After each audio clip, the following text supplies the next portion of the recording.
Hello दोस्तों, आपका बहुत बहुत स्वागत है आपके अपने चैनल एमपी ऑनलाइन स्टडी पर। जैसे कि आपको पता है, आज का जो हमारा वीडियो रहने वाला है वो है हमारा मध्य प्रदेश का भूगोल। मध्य प्रदेश के भूगोल से रिलेटेड जो है आज का हमारा डिस्कशन होने वाला है और ये मध्य प्रदेश का भूगोल की मास्टर वीडियो रहने वाली है। मास्टर वीडियो के अंतर्गत जो है हम संपूर्ण डिस्कशन मध्य प्रदेश में अगर आप देखेंगे भौगोलिक रूप से जितने भी प्रकार की आपको चट्टानें देखने को मिलती हैं, जितने भी प्रकार के आपको पर्वत या पठार देखने को मिलते हैं, फिर किस प्रकार से आपको नदियों का वितरण देखने को मिलता है, किस प्रकार मौसम में परिवर्तन होता है, इन सारी चीज पर जो है डिस्कशन होने वाला है। और ये जो है आपकी मास्टर वीडियो मध्य प्रदेश भूगोल की मास्टर वीडियो का पहला पार्ट रहने वाला है। इस पहले पार्ट में जो है हमारा आधा कवर हम कर लेंगे और आधा जो नेक्स्ट रहेगा हमारी नेक्स्ट वीडियो में हम वो आधे पोर्शन को कंप्लीट कर लेंगे। इतने जो पोर्शन अगर आप कंप्लीट कर लेते हैं तो लगभग आपका मध्य प्रदेश भूगोल से रिलेटेड सारे टॉपिक जो है क्लियर होते जाएंगे।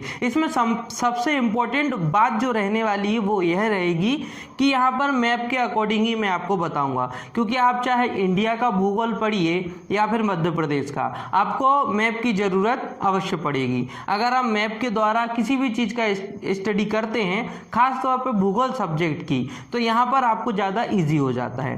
तो स्टार्ट करते हैं आज की हमारी वीडियो जो है मध्य प्रदेश का भूगोल मास्टर वीडियो पार्ट 1। ठीक है, तो सबसे पहले हम बात करते हैं कि मध्य प्रदेश में अगर आप देखेंगे जिस प्रकार से मध्य प्रदेश की स्थिति हमको देखने को मिलती है, मध्य प्रदेश के सेंटर में हमको ये देखने को मिलता है, इसलिए जो है इसको हृदय प्रदेश के नाम से भी जाना जाता है। फिर उसके बाद अगर बात करें सोयाबीन के उत्पादन में भी ये प्रथम स्थान रखता है, तो सोया स्टेट के नाम से भी इसको जाना जाता है। ठीक है, हृदय चूंकि मध्य में है इसलिए इसको हृदय प्रदेश के नाम से भी जाना जाता है। तो ऐसे बहुत सारे नाम है जिससे जो है मध्य प्रदेश को जाना जाता है। अब हम बात करते हैं इसकी लोकेशन की। तो भारत के मैप के अकॉर्डिंग अगर आप देखेंगे तो भारत के मैप में आपको मध्य में देखने को मिलेगा मध्य प्रदेश। अब इसके बाद अगर आप देखेंगे तो जैसे कि आप भौगोलिक स्थिति देखेंगे तो वहां पर हमको जो है पृथ्वी की कुछ स्थिति देखने को मिलती है। पृथ्वी के अंदर हमको भारत की स्थिति देखने को मिलती है और भारत के अंतर्गत हमको मध्य प्रदेश की स्थिति देखने को मिलती है। तो जो दिशाएं चलती है हमारी, हम उनको जो है देशांतर या फिर अक्षीय दिशाएं बोलते हैं। देशांतर चलती हैं या फिर अक्षीय दिशाएं, है ना। अक्षांश या देशांत दिशाओं के आधार पर ही लोकेशन को जो है ट्रैक किया जाता है। देखिए, सबसे पहले हम बात करते हैं भारत में अगर आप देखेंगे तो मध्य प्रदेश की जो स्थिति है वो देशांतर और अक्षांश, है ना, एक देशांतर रेखा के रूप में और अक्षांश रेखा के रूप में निर्धारित किया जाता है। तो सबसे पहले हम देख लेते हैं देशांतर। क्योंकि हमारा देश जो है, जो भारत जो मैप है, ग्लोब है पृथ्वी, उसमें जो है पूर्व की ओर स्थित है, इसलिए पूर्वी देशांतर इस तरीके से जो है उसका नाम लिया जाता है। हम पूर्वी देशांतर बोलते हैं या फिर हम बोलते हैं उत्तरी, क्योंकि उत्तर में और पूरब में दो स्थिति बनती है आपकी, उत्तर पूरब, और वहीं की स्थिति आप भारत की मानते हैं, इसलिए जो है मध्य प्रदेश की स्थिति भारत के अकॉर्डिंग ही चलेगी। तो हम बात करते हैं सबसे पहले देशांतर में। तो आपने देखा होगा और कई बार सुना भी होगा कि 70 डिग्री 59 पूर्वी देशांतर, है ना। देखिए, यहां से आप लेंगे तो ये हो जाएगा आपका 70 डिग्री, है ना, 59 पूर्वी देशांतर। यहां से जो आपकी स्थिति बनती है और ये जो आपकी दिशा बनती है, ये जो आपकी स्थिति बनती है, उसको बोलते हैं 82 डिग्री 66 पूर्वी देशांत। 82 डिग्री 66 पूर्वीय देशांत, इस तरीके की स्थिति बोलते हैं। अब हम बात करते हैं अक्षीय आधार पर, है ना। अक्षांश रेखाओं के आधार पर अगर आप देखेंगे तो आपको ये देखने को मिलेगा 26 डिग्री 30 उत्तरीय अक्षांश देखने को मिलेगा। 26 डिग्री, देखिए यहां से आप लेंगे 26 डिग्री 30 देश, है ना, ये उत्तरी अक्षांश हो जाएगा। यहां से आपका नीचे की ओर आएगा तो ये आपका बनेगा 21 डिग्री 6 उत्तरी अक्षांश देखने को मिलेगा। 21 डिग्री 6 आपको उत्तरी अक्षांश देखने को मिलेगा। तो ये आपका पूर्वी देशांत चलता है और इसको हम बोलते हैं उत्तरीय अक्षांश। ठीक है, तो आपको स्थिति याद रखना है। अब इसके बाद अगर आप देखेंगे मध्य प्रदेश में, तो मध्य प्रदेश जो है उच्च भूमियों का प्रदेश भी कहा जाता है। बहुत सारे यहाँ पर आपको क्या देखने को मिलेंगे, बहुत सारे पर्वत और बहुत सारे पठार आपको देखने को मिलेंगे। अभी उस पर भी हम डिस्कशन करेंगे किस प्रकार से आपको पूरी स्थिति इसमें देखने को मिलेगी। बहुत सारे पर्वत, बहुत सारे पठार आपको मध्य प्रदेश में देखने को मिलते हैं, इसके कारण जो है इसको उच्च भूमियों का प्रदेश कहते हैं। बहुत सारी उच्च भूमि आपको देखने को मिलेगी, तो उच्च भूमियों का प्रदेश भी इसको कहा जाता है। पंडित जवाहरलाल नेहरू द्वारा जो है मध्य प्रदेश को हृदय प्रदेश की संज्ञा दी गई थी। ठीक है, पंडित जवाहरलाल नेहरू जी द्वारा जो है मध्य प्रदेश को हृदय प्रदेश की संज्ञा दी गई थी, ये बात आपको याद रखना है।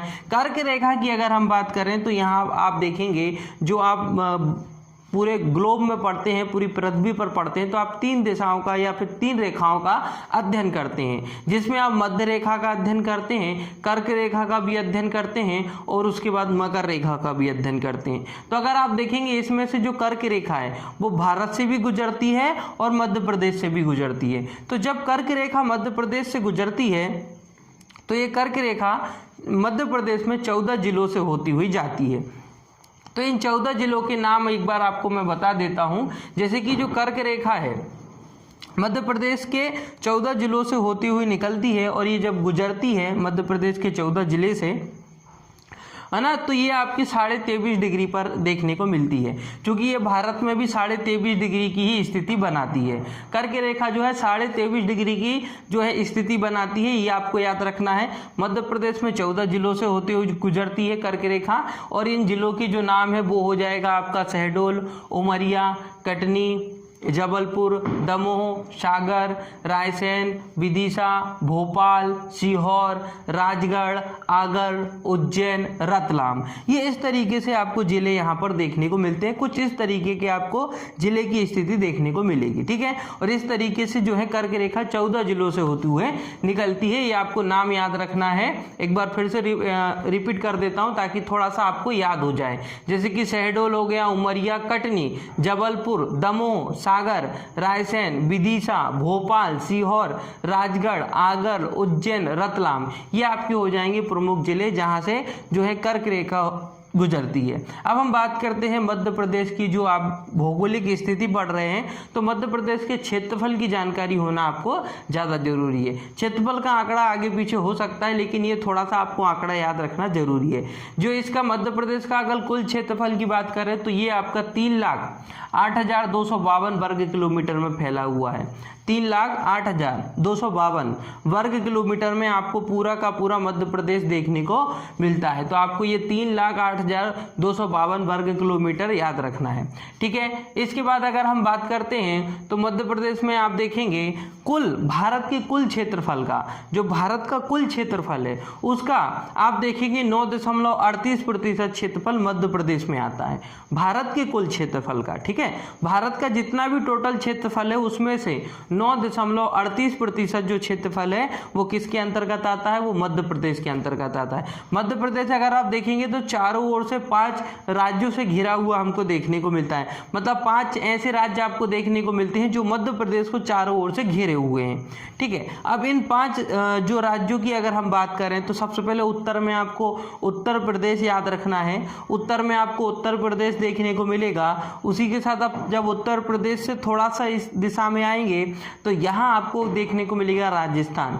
राजस्थान के नीचे आपको देखने को मिलेगा गुजरात। तो यहाँ गुजरात याद रखिए आप, यहाँ राजस्थान याद रखिए। उसके बाद आपको देखने को मिलेगा महाराष्ट्र, है ना, छोटा। यहाँ आपको दक्षिण में कहाँ देखने को मिलेगा, महाराष्ट्र राज्य देखने को मिलेगा। यहाँ महाराष्ट्र याद रखिए।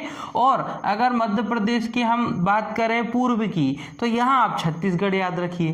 तो इस तरीके से आपको 5 राज्य याद रखना है, उत्तर प्रदेश, छत्तीसगढ़, नीचे आप देखेंगे महाराष्ट्र, यहाँ आपको राजस्थान याद रखना है और गुजरात याद रखना है। सबसे बड़ी बाउंड्री तो आपको उत्तर प्रदेश की देखने को मिलती है। ठीक है, जो मध्य प्रदेश के साथ जुड़ी हुई है, सबसे बड़ी उत्तर प्रदेश की आपको जो है बाउंड्री या सीमा देखने को मिलेगी जो मध्य प्रदेश के साथ क्या हुई है, जुड़ी हुई है, अटैच है। ठीक है, उसी के साथ अगर आप देखेंगे सबसे छोटी जो बाउंड्री है वो आपको गुजरात राज्य के साथ देखने को मिलेगी। तो 2 राज्य आपको याद रखना है, एक आपको उत्तर प्रदेश याद रखना जो मध्य प्रदेश से बहुत लंबी सीमा के साथ जुड़ा हुआ है। वहीं आपको गुजरात याद रखना है जो सबसे छोटी सीमा के साथ मध्य प्रदेश के साथ जुड़ा हुआ है, गुजरात राज्य। तो ऐसे 5 राज्य आपको याद रखना है। अब देखिए इसमें कुछ इंपॉर्टेंट फैक्ट भी हैं, तो उन इंपॉर्टेंट फैक्ट की जानकारी आपके पास होनी चाहिए। जैसे एक छोटा सा पॉइंट बनता है नीमच जिला। यहाँ आपको नीमच जिला देखने को मिलता है, यहाँ मंदसौर जिला देखने को मिलता है और मंदसौर जिले के ऊपर नीमच जिला देखने को मिलता है। ये जो नीमच जिला है ये ऐसा एकमात्र जिला है पूरे मध्य प्रदेश का, ऐसा एकमात्र नीमच जिला आपको यहाँ देखने को मिलेगा जिसकी सबसे अधिक बाउंड्री जो है अंतरराज्यीय सीमाओं के साथ जुड़ती है। अंतर्राज्यीय मतलब आप समझते, यहाँ पर आप देखेंगे राजस्थान और यहाँ देखेंगे आप उत्तर प्रदेश, है ना। और ये पूरा आप देखेंगे ये राजस्थान की जो बाउंड्री है इससे घिरा हुआ है चारों ओर से नीमच, मतलब अधिकांश उसकी जो बाउंड्री है वो किसी अन्य राज्य के साथ बनी हुई है, किसी दूसरे राज्य के साथ बनी हुई है। तो नीमच सबसे ज़्यादा जो है बाउंड्री बनाता है दूसरे राज्यों के साथ, ये आपको याद रखना है। फिर उसके बाद आपको ये एक और छोटा सा जिला है आपको याद रखना है, शिवपुरी। शिवपुरी आपको इसलिए याद रखना है, ग्वालियर के नीचे जो ग्वालियर संभाग के अंतर्गत ही एक आपका जिला आता है शिवपुरी जिला, इस जिले को भी आपको याद रखना है। वो इसलिए याद रखना है क्योंकि एकमात्र ऐसा जिला है जो कि पश्चिम में और पूर्व में, पश्चिम में राजस्थान से जुड़ा हुआ है और पूर्व में उत्तर प्रदेश से जुड़ा हुआ है। तो शिवपुरी यहाँ पर आपको देखने को मिलेगा, यहाँ पर आपको शिवपुरी की लोकेशन देखने को मिलेगी जो कि एकमात्र ऐसा जिला है जो पूर्व में अगर आप देखेंगे तो उत्तर प्रदेश के साथ, और अगर आप पश्चिम में देखेंगे तो राजस्थान के साथ बाउंड्री बनाता है, सीमा बनाता है, ये आपको याद रखना है। फिर इसके बाद अगर हम बात करते हैं, जैसे कि आप सबसे पहले आपको देखने को मिलेगा मुरैना जिला जो आपको देखने को मिलेगा, एकमात्र मुरैना जिला ऐसा हो जाएगा जो उत्तर प्रदेश और राजस्थान के साथ सीमा बनाता है। मुरैना उत्तर प्रदेश और राजस्थान, है ना।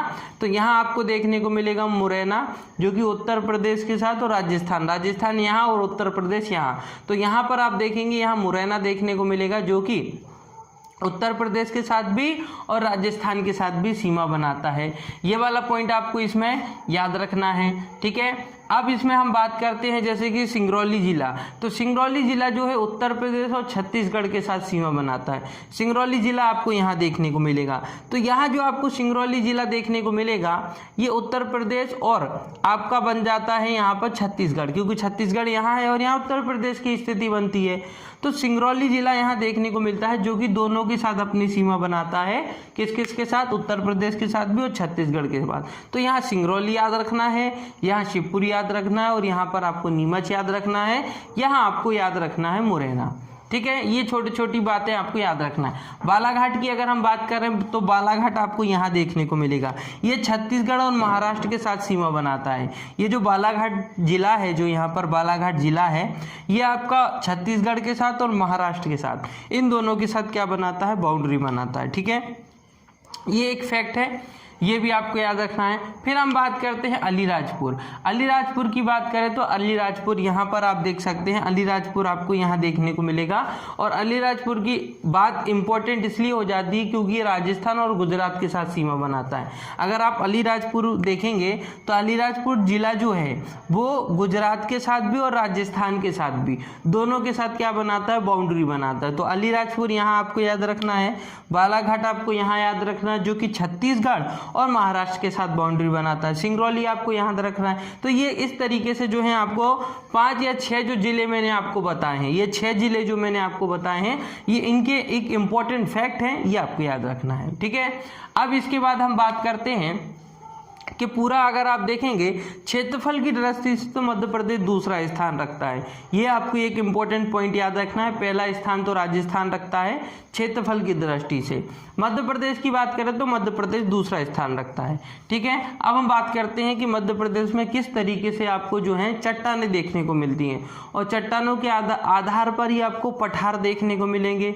पठार के आधार पर ही नदियों का निर्माण होता है, नदियों के आधार पर ही मिट्टियों का निर्माण होता है, और और मिट्टियों के आधार पर देखेंगे और नदी के आधार पर देखेंगे तो आपको सारी चीज़ें देखने को मिलती हो, चाहे वो कृषि हो, चाहे वो सिंचाई हो, चाहे वो बांध परियोजना हो। तो ये सारे एक दूसरे से जुड़े हुए टॉपिक हैं।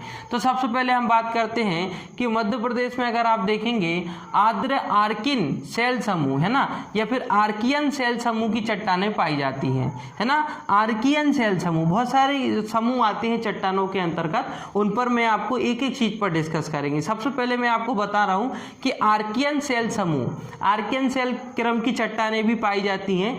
ये सर्वाधिक प्राचीन चट्टानें मानी जाती हैं, जो कि आर्कियन शैल समूह होती है ना, इनको सबसे प्राचीन चट्टानें माना जाता है और ये सर्वाधिक विस्तार में देखने को मिलती है ना।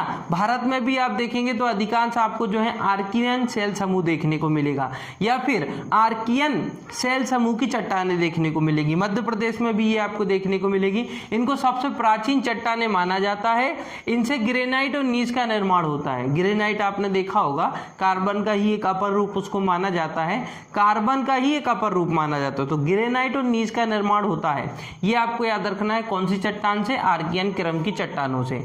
ग्रेनाइट की अगर हम बात करें, मार्बल की अगर हम बात करें, चारकोल की अगर हम बात करें, है ना, उसके बाद क्वार्ट्जाइट की अगर हम बात करें, है ना, क्वार्ट्जाइट, इसकी अगर हम बात करें, ये सारी आपको इसी चट्टानों से प्राप्त होते हैं। धातु अधातु आपको जो प्राप्त होते हैं वो भी आपको आर्कियन शैल समूह से प्राप्त होती है, मतलब आर्कियन चट्टानों से प्राप्त होते हैं, धातु और अधातु भी, है ना। दुर्लभ खनिज, दुर्लभ खनिज मतलब जो बहुत कम मात्रा में पाए जाते हैं वो दुर्लभ खनिज कहलाते हैं। तो ऐसे खनिज भी आपको आर्कियन क्रम की चट्टानों से प्राप्त हो जाते हैं, मतलब एक महत्वपूर्ण चट्टान हो जाती है। इससे आपको धातु अधातु भी प्राप्त हो जाता है, दुर्लभ चट्टानें भी प्राप्त हो जाती हैं, यहाँ से रत्न भी प्राप्त होता है, तांबा, मैग्नीज, लोहा, अभ्रक, है ना, ये सारी जीव, है ना, और जीवश रहित चट्टानें इनको कहा जाता है। तो इतनी इंपॉर्टेंट चीजें आपको केवल आर्कियन शैल समूह या फिर आर्कियन चट्टानों से प्राप्त हो जाती है। तो एक इंपॉर्टेंट चट्टान है ये। आपको ये चीज भी याद रखना है कि चट्टानों का निर्माण भी जो है एक दूसरे से परिवर्तन होता रहता है, उनमें रूपांतरण होता रहता है, छलन होता है, चट्टानें टूटती हैं जिससे नई चट्टानों का निर्माण होता है। ठीक है, तो वो सारी चीजें भी आपको याद रखना है। और अगर हम बात करें, ये जो सबसे प्राचीन चट्टानें इनको माना जाता है और इनमें किसी भी प्रकार के जीवाश्म नहीं पाए जाते हैं ना, जीवाश्म रहित चट्टानें कहलाती हैं, इनमें किसी भी प्रकार का जीवाश्म नहीं पाया जाता है। तो आर्कियन शैल समूह आपको याद रखना है, सबसे ज्यादा प्राचीन चट्टानें होती हैं ये। इनको प्राथमिक चट्टानें भी इसलिए कहा जाता है क्योंकि सबसे पहली चट्टानें इन्हीं को माना जाता है। फिर हम बात करते हैं दूसरी चट्टान जिसका नाम जो बनता है आपका वो है धारवाड़ शैल समूह। धारवाड़, है ना, धारवाड़ शैल समूह की चट्टानें। ये जो धारवाड़ शैल समूह की चट्टानें हैं ये कर्नाटक में खोजी गई थी सबसे पहले। इनकी खोज या इनके बारे में जो जानकारी प्राप्त हुई थी वो कर्नाटक का एक क्षेत्र था जिसका नाम था धारवाड़। धारवाड़ क्षेत्र था, इसलिए उस चट्टान का नाम भी और या फिर उस जो है विशेष प्रकार की चट्टान का नाम जो है धारवाड़ शैल समूह रख दिया गया है। फिर अगर हम बात करें धारवाड़ शैल समूह चट्टानों का जो निर्माण होता है वो आपकी आर्कियन शैल समूह से ही होता है। आर्कियन शैल समूह में जब किसी भी प्रकार की टूट फूट होती है तो उससे जो है आपकी धारवाड़ शैल समूह की चट्टानों का निर्माण हो जाता है। ठीक है, ये आपको बालाघाट, छिंदवाड़ा, जबलपुर ऐसे स्थानों पे देखने को मिलेगी। सबसे ज्यादा बालाघाट, छिंदवाड़ा, जबलपुर, बालाघाट, छिंदवाड़ा, है ना, ये बालाघाट हो जाएगा, ये छिंदवाड़ा हो जाएगा, ये जबलपुर हो जाएगा। तो यहाँ आपको देखने को मिलेंगी इस प्रकार की चट्टानें। ये आपका लोकेशन में आपको बताता जा रहा हूँ कि बालाघाट, छिंदवाड़ा और जबलपुर, यहाँ पर आपको देखने को मिलेगी धारवाड़ क्रम की चट्टानें।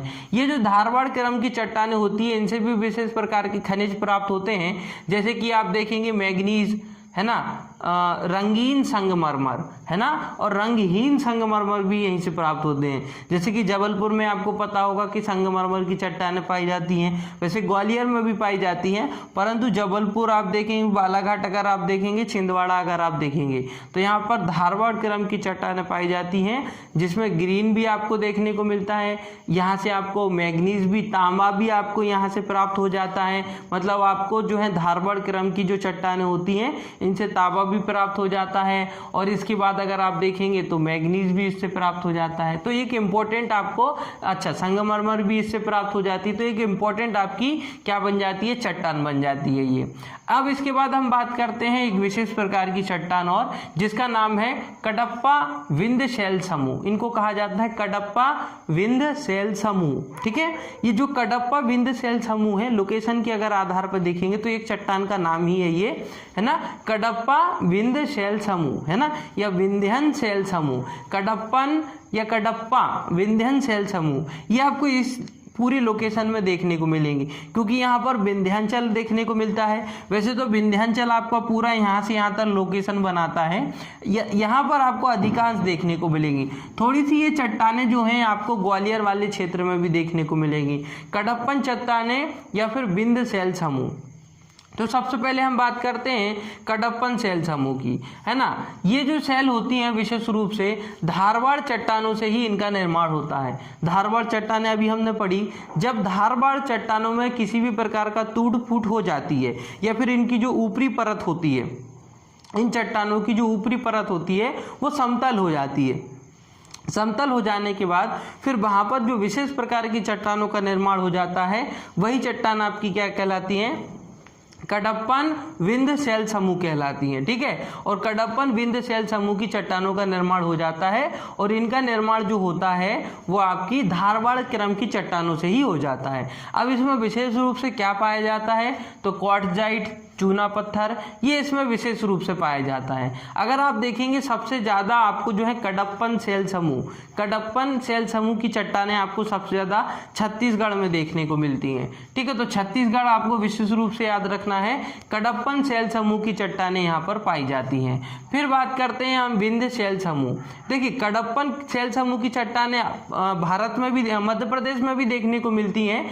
जैसे कि आप देखेंगे बीजाबार मतलब पन्ना, सतना, रीवा, छतरपुर, कटनी, यहाँ आपको देखने को मिलेगी। ये जो कडप्पन शैल समूह की चट्टानें हैं, तो ये आपको ये वाले लोकेशन में देखने को मिलेगी, क्योंकि रीवा पन्ना का पठार हम यहाँ बोलते हैं, आपका पन्ना, सतना, रीवा, ये सारी चीज़ें आपको यहाँ देखने को मिलेगी। तो ये जो पन्ना है, सतना है, रीवा है, यहाँ आपको पूरी की पूरी लोकेशन किस चीज़ की देखने को मिलती है, यहाँ पर आपको देखने को मिलती है कडप्पन शैल समूह। ठीक है, कडप्पन शैल समूह की चट्टानें आपको रीवा पन्ना पठार, है ना, रीवा पन्ना का पठार, छतरपुर, है ना, ये वाले क्षेत्र में, कटनी, ये वाले क्षेत्र में आपको देखने को मिलती है कडप्पन शैल समूह। ठीक है, उसके बाद आप देखेंगे कडप्पन शैल समूह की जो चट्टानें होती हैं, इससे बलुआ पत्थर प्राप्त होता है। ठीक है, क्वार्ट्जाइट इससे प्राप्त हो जाता है, ये भी आपको याद रखना है। ग्वालियर में कुछ विशेष प्रकार की चट्टानें पाई जाती हैं कडप्पन शैल समूह की, जैसे कि ग्वालियर के आसपास भी मैंने आपको बताया, ग्वालियर का लोकेशन यहाँ पर आता है,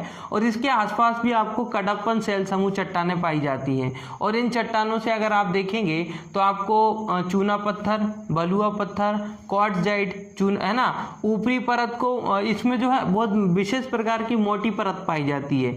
यहाँ पर आप ग्वालियर के आसपास आपको कडप्पन शैल समूह की चट्टानें देखने को मिलती हैं, जो कि विशेष मोटी परत की होती हैं। इनकी जो परतें होती है वो बहुत मोटी होती हैं, और इनकी जो ऊपरी परत होती है ना, उनको भी विशेष नाम दिया जाता है, उसको मोरार कहा जाता है, मोरार।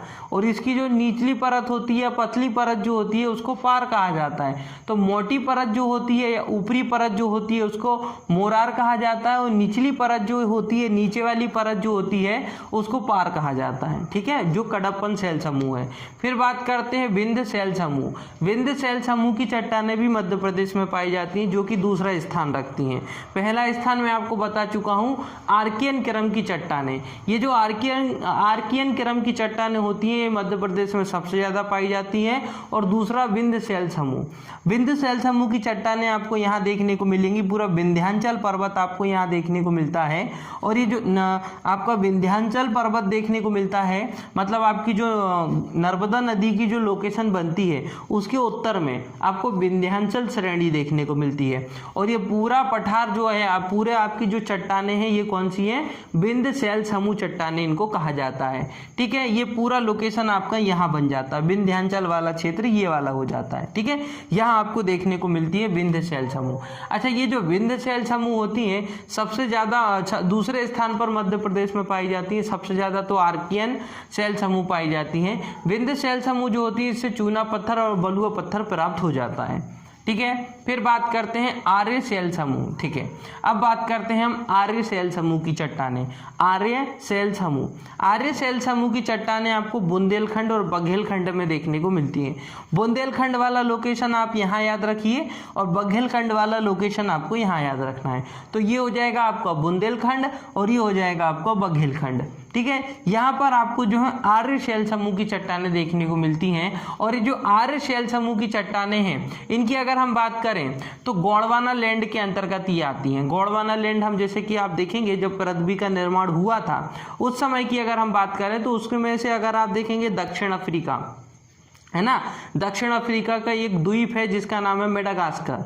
मेडागास्कर जो द्वीप है उस द्वीप का कुछ भाग, अफ्रीका का कुछ भाग, दक्षिण अफ्रीका का कुछ भाग जो है भारत से मिलता जुलता है ना। भारत की जो मिट्टी है ना, गोंडवाना लैंड जिसको हम कहते हैं, भारत का एक क्षेत्र है गोंडवाना क्षेत्र, उसका कुछ भाग एमपी में भी आता है गोंडवाना लैंड, इसीलिए हम उसको कुछ क्षेत्र को गोंडवाना लैंड के नाम से भी जानते हैं। मेडागास्कर जो क्षेत्र है आपका दक्षिण अफ्रीका का एक द्वीप है जिसका नाम है मेडागास्कर, दक्षिण अफ्रीका, इन सारे क्षेत्र में जो है पृथ्वी का जब निर्माण हुआ था तो ये सारे क्षेत्र एक समान थे, परंतु इनमें विभाजन हुआ और लगातार ये अलग हो गए। तो उसी आधार पर अगर आप देखेंगे तो एक छोटा सा क्षेत्र जो है मध्य प्रदेश के अंतर्गत भी आता है, क्योंकि एक विशाल क्षेत्र पूरे भारत में देखने को मिलता है गोंडवाना लैंड के नाम से हम जिसको जानते हैं, क्योंकि ये जो है दक्षिण अफ्रीका और उसके जो मेडागास्कर द्वीप से मिलता जुलता है। ठीक है, तो ये आपको याद रखना है, इसको गोंडवाना लैंड की चट्टानों के नाम से भी जाना जाता है।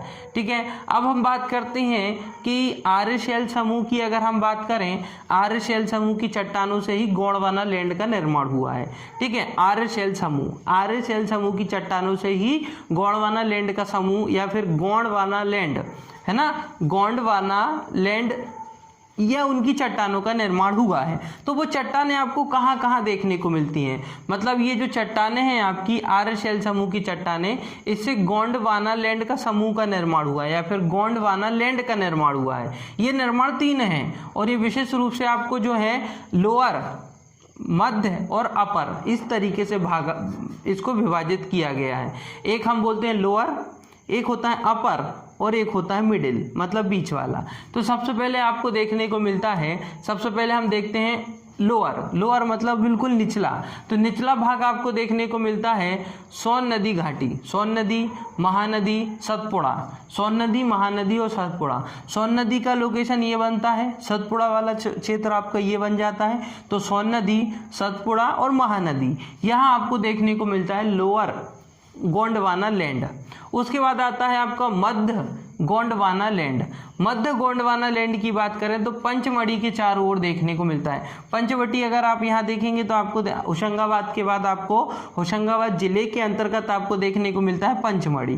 पंचमढ़ी के चारों ओर की जो आपको चट्टानें देखने को मिलती हैं उनको जो है मध्य गोंडवाना कहा जाता है। फिर अपर गोंडवाना अगर आप देखेंगे तो बघेलखंड, सतपुड़ा ये देखने को मिलता है। बघेलखंड वाला क्षेत्र ये, इसको कहेंगे हम अपर गोंडवाना, अपर गोंडवाना लैंड कहलाता है ये, जिसका निर्माण, इस लैंड का जो निर्माण है आर्य शैल समूह की चट्टानों से हुआ है। तो ये 3 आपको याद रखना है, लोकेशन भी याद रखना है। और ये जो आर्य शैल समूह होती हैं इससे हमको चूना पत्थर भी प्राप्त हो जाता है और बलुआ पत्थर भी प्राप्त हो जाता है। ठीक है, तो आर्य शैल समूह की चट्टानों से हमको चूना पत्थर भी प्राप्त हो जाता है और बलुआ पत्थर भी प्राप्त हो जाता है। इसके बाद हमारी आती है एक और शैल का नाम है जिसको बोलते हैं हम क्रिटेशियस शैल समूह। क्रिटेशियस शैल समूह की चट्टानों की अगर हम बात करें तो क्रिटेशियस शैल समूह की चट्टानें जो होती हैं वो गोंडवाना लैंड के पश्चात ही इनका निर्माण होता है, मतलब चट्टानें आपस में ही निर्मित होती जाती हैं। सबसे पहले आर्कियन शैल समूह की चट्टानों से ही निर्माण हो जाएगा आपका सेकेंड शैल, मतलब आपका धारवाड़ शैल। आर्कियन चट्टानों से धारवाड़ चट्टानों का निर्माण होता है, धारवाड़ चट्टानों से कडप्पा या फिर बिंद शैल समूह का निर्माण होता है। फिर कडप्पा या फिर बिंद शैल चट्टानों से ही आप देखेंगे तो आपको आर्य शैल समूह का निर्माण हो जाता है या फिर आर्य शैल चट्टानों का निर्माण हो जाता है। फिर आर्य शैल चट्टानों से ही आप देखेंगे आगे जो आपको मैं आप बताने वाला हूँ क्रिटेशियस शैल चट्टानों का निर्माण हो जाता है। मतलब चट्टानों का निर्माण आपस में होता रहता जाता है।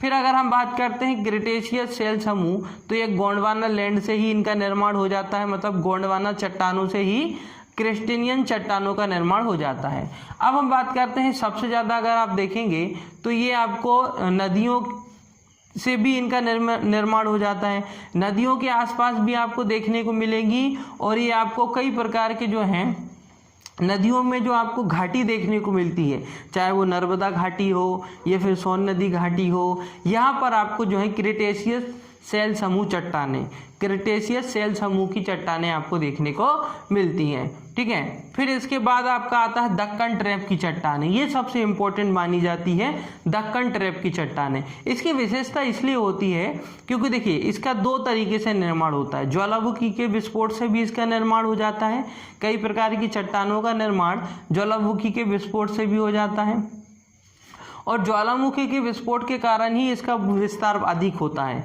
क्योंकि इन चट्टानों में ज्वालामुखी का विस्फोट अधिक होता है, जिसके कारण ये जो है चट्टानें आपस में टूट जाती हैं। और ज्वालामुखी के विस्फोट से ही आप देखेंगे तो लावा निकलता है, उस लावा से ही काली मिट्टी का निर्माण होता है। तो ये सारी चीज़ें आपको इसमें याद रखना है। दक्कन ट्रैप की चट्टानें, अच्छा ये जो दक्कन ट्रैप की चट्टानें हैं ये भी 3 स्तर में आपको देखने को मिलती हैं।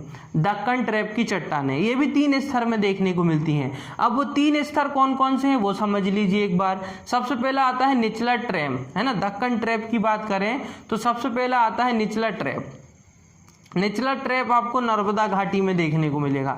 जो नर्मदा स्थिति अभी मैं आपको बताऊंगा, जब नदियों के बारे में पढ़ेंगे तो वहाँ आप देखेंगे कि नर्मदा घाटी आपको यहाँ देखने को मिलेगी। तो ये जो नर्मदा घाटी है यहाँ पर आपको दक्कन ट्रैप की चट्टानें देखने को मिलती हैं। फिर नर्मदा घाटी के बाद जिसको निचला ट्रैप कहते हैं, फिर उसके बाद आप देखेंगे मध्य ट्रैप। मध्य ट्रैप आपको ये मालवा के क्षेत्र में देखने को मिलेगा, इसको मालवा का पठार कहते हैं। तो यहाँ आपको देखने को मिलेगा मध्य ट्रैप, मतलब मध्य ट्रैप चट्टानें, ये दक्कन ट्रैप की चट्टानें यहाँ पे भी पाई जाती हैं। ठीक है, और थोड़ी सी अगर आप देखेंगे मध्य के बाद जो आपके आ जाएगा वो आ जाएगा अपर, है ना, या फिर ऊपरी ट्रैप, अपर या फिर ऊपरी ट्रैप चट्टानें, या फिर दक्कन ट्रैप की जो सबसे ऊंचाई पर स्थित होती हैं चट्टानें वो आपको देखने को मिलती हैं मालवा के पठार के दक्षिण में। ठीक है, ये पूरा मालवा का पठार है और इस मालवा के पठार के दक्षिण में आपको देखने को मिलती हैं सबसे ऊपरी दक्कन ट्रैप की चट्टानें। 3 तरीके की चट्टानें आपको याद रखना है। दक्कन ट्रैप की चट्टानें 3 प्रकार से स्थिति देखने को मिलती है। तो ये इंपॉर्टेंट चट्टान थी जो मैंने आपको बताई है। और लास्ट जो आपको देखने को मिलती है टेशियरी सेल चट्टानें, ये सबसे अंतिम चट्टान इसको माना जाता है। नर्मदा घाटी में इनका निर्माण हो जाता है। सबसे अंतिम सेल समूह, सबसे अंतिम चट्टानें ये कहलाती हैं, जिनको हम कहते हैं आपकी टेशियरी चट्टानें। तो सबसे प्रारंभिक चट्टानें होती हैं आपकी आर्कियन चट्टानें, सबसे प्राचीन उनको माना जाता है। और मध्य प्रदेश में भी आर्कियन सबसे ज़्यादा पाई जाती हैं। ठीक है, तो ये आपकी प्रमुख कुछ चट्टानें थी जिस पर जो है हमने आज डिस्कशन किया। अब हम बात करते हैं कि पठार, मध्य प्रदेश में किस तरीके से आपको पठार का वितरण देखने को मिलता है और किस तरीके से पूरे मध्य प्रदेश में आपको पठार के बारे में जानकारी होनी चाहिए। देखिए, सबसे पहले हम बात करते हैं भौगोलिक संरचना के आधार पर। तो एक हमको देखने को मिलता है मालवा का पठार। ठीक है, मालवा के पठार की अगर हम बात करें तो ये आपका बनता है ये लोकेशन। ठीक है, ये वाली आपकी ओरली एक लोकेशन बन जाती है जिसको हम कहते हैं मालवा का पठार। ठीक है, अब मालवा का जो पठार है, ये जो मालवा का पठार है, इसमें आप देखिए किस तरीके से चीज़ें आपको देखने को मिलेगी। मालवा के पठार में आपको देखने को मिलता है सोनबाड़ा का पठार, इसी में, है ना, सोनबाड़ा का पठार भी आपको देखने को मिलेगा, है ना। उमठबाड़ा का पठार भी आपको इसी में देखने को मिलता है। विदिशा उच्च भूमि, विदिशा एक जो जिला है ना, वहीं का विदिशा उच्च भूमि, वो भी आपको यहीं देखने को मिलेगा। फिर बेतवा नदी का उद्गम स्थल भी आपको मालवा के पठार से ही देखने को मिलता है। सागर पठार की अगर हम बात करें तो वो भी आपको मालवा के पठार में देखने को मिलेगा। फिर उसके बाद आप देखेंगे जाना पाबा की पहाड़ियाँ। जाना पाबा की पहाड़ियाँ इंदौर के पास महू में देखने को मिलती हैं, जहाँ से चंबल नदी का उद्गम स्थल माना जाता है। तो जाना पावा की पहाड़ियाँ भी आपको मालवा में ही देखने को मिलेगी। ये मालवा का पठार है जिसके अंतर्गत ये सारी चीज़ें मिलती हैं, ठीक है। फिर उसके बाद भोपाल पठार भी आपको यहीं देखने को मिलेगा, भोपाल पठार भी आपको यहीं देखने को मिलेगा। और यहाँ जो चट्टानें पाई जाती हैं वो मैंने अभी बताया है आपको कि दक्कन ट्रैप की चट्टानें यहाँ पाई जाती हैं। तो याद रखना है कि मालवा के पठार में दक्कन ट्रैप की चट्टानें पाई जाती हैं। अब मालवा के पठार में और बहुत सारी चट्टानों के अलावा लेटेराइट मिट्टी भी पाई जाती है। मालवा के पठार में लेटेराइट मिट्टी पाई जाती है। ये जो पूरा पठार है इसको कहा जाता है लेटेराइट मिट्टी। यहाँ लेटेराइट मिट्टी भी पाई जाती है, काली मिट्टी भी पाई जाती है। खास तौर पे काली मिट्टी याद रखना है, ठीक है। अधिक मात्रा में काली मिट्टी पाई जाती है। वो जब हम मिट्टियों के बारे में डिस्कशन करेंगे वहाँ मैं आपको बता दूंगा, ठीक है। तो सागर का पठार यहाँ पाया जाता है, ठीक है। काली मिट्टी और लेटेराइट मिट्टी तो यहाँ पाई जाती है। उसी के बाद अगर आप देखेंगे जो फाहियान के द्वारा जो यात्रा की गई थी भारत की, और भारत ने जब फाहियान जो भारत आए थे और उन्होंने भारत की यात्रा की थी, तो जब उन्होंने यात्रा की थी तब उन्होंने जो है मालवा की यात्रा भी की थी।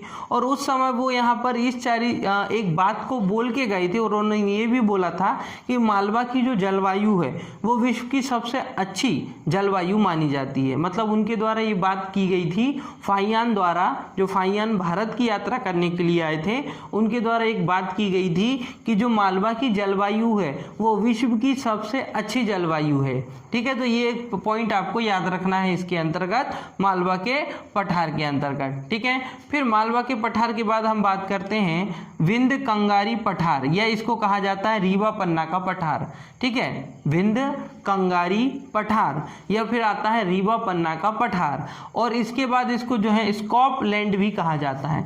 तो ये बनता है आपका रीवा पन्ना का पठार, ठीक है, क्योंकि यहाँ रीवा और पन्ना दो जिले आपको देखने को मिलते हैं, इसलिए इसको रीवा पन्ना का पठार कहा जाता है। तो रीवा पन्ना के पठार आपको ये 2 पॉइंट इसमें याद रखना है, रीवा पन्ना, ठीक है। रीवा पन्ना का पठार, मैं आपको पठार बता रहा हूँ, ये मालवा का पठार है, ये रीवा पन्ना का पठार है। तो रीवा पन्ना के पठार के बारे में डिस्कशन करते हैं। तो सबसे पहले आप देखिए विंध्य समूह की चट्टानें यहाँ पाई जाती हैं। विंध्य समूह अभी बताया था मैंने आपको, यहाँ आपको विंध्य समूह की चट्टानें देखने को मिलेंगी। तो रीवा पन्ना के पठार में विंध्य समूह की चट्टानें देखने को मिलती हैं, ठीक है। रीवा, पन्ना, सतना, सागर, दमोह ये सबसे ज्यादा जिले इसके अंतर्गत आते हैं, ठीक है। उसके बाद अगर आप देखेंगे सबसे ऊंची चोटी गुडविल, सबसे ऊंची चोटी अगर आप देखेंगे रीवा पन्ना के पठार की सबसे ऊंची चोटी का जो नाम है वो है गुडविल। गुडविल सबसे ऊंची चोटी है रीवा पन्ना के पठार की, जिसकी अगर ऊंचाई की बात करें तो 752 मीटर ऊंची ये जो है गुडविल को माना जाता है। ये जो गुडविल चोटी है, जो रीवा पन्ना के पठार की चोटी जो है उसको 752 मीटर ऊंचा माना जाता है। फिर आप देखेंगे दमोह, दमोह में आपको देखने को मिलेगा ये जो रीवा पन्ना के पठार में सबसे ऊंची चोटी जो गुडविल है वो आपको कहाँ देखने को मिलेगी, रीवा जिले में देखने को मिलेगा, ठीक है। फिर उसके बाद अगर आप देखेंगे इसे जो है सद्भावना शिखर के नाम से भी जाना जाता है। गुडविल को जो है सद्भावना शिखर के रूप में भी जाना जाता है, उसका एक अन्य नाम हो जाएगा ये, ठीक है। भांडेर और कैमूर पहाड़ियाँ यहाँ आपको देखने को मिलेंगी। देखिए यहाँ पर भांडेर और कैमूर पहाड़ियाँ, जो कि अधिकांश भाग तो उसका उत्तर प्रदेश में पाया जाता है, लेकिन मध्य प्रदेश में भी थोड़ा सा भाग कैमूर पठार और भांडेर पठार का देखने को मिलता है, जो कि आपका रीवा पन्ना के पठार से मिलता जुलता है और रीवा पन्ना के पठार में जुड़ा हुआ है, ठीक है। भांडेर और कैमूर पठार ये आपको याद रखना है। तो ये था आपका रीवा पन्ना के पठार के बारे में थोड़ी सी जानकारी, ठीक है। इसके बाद हम बात करते हैं बुंदेलखंड पठार।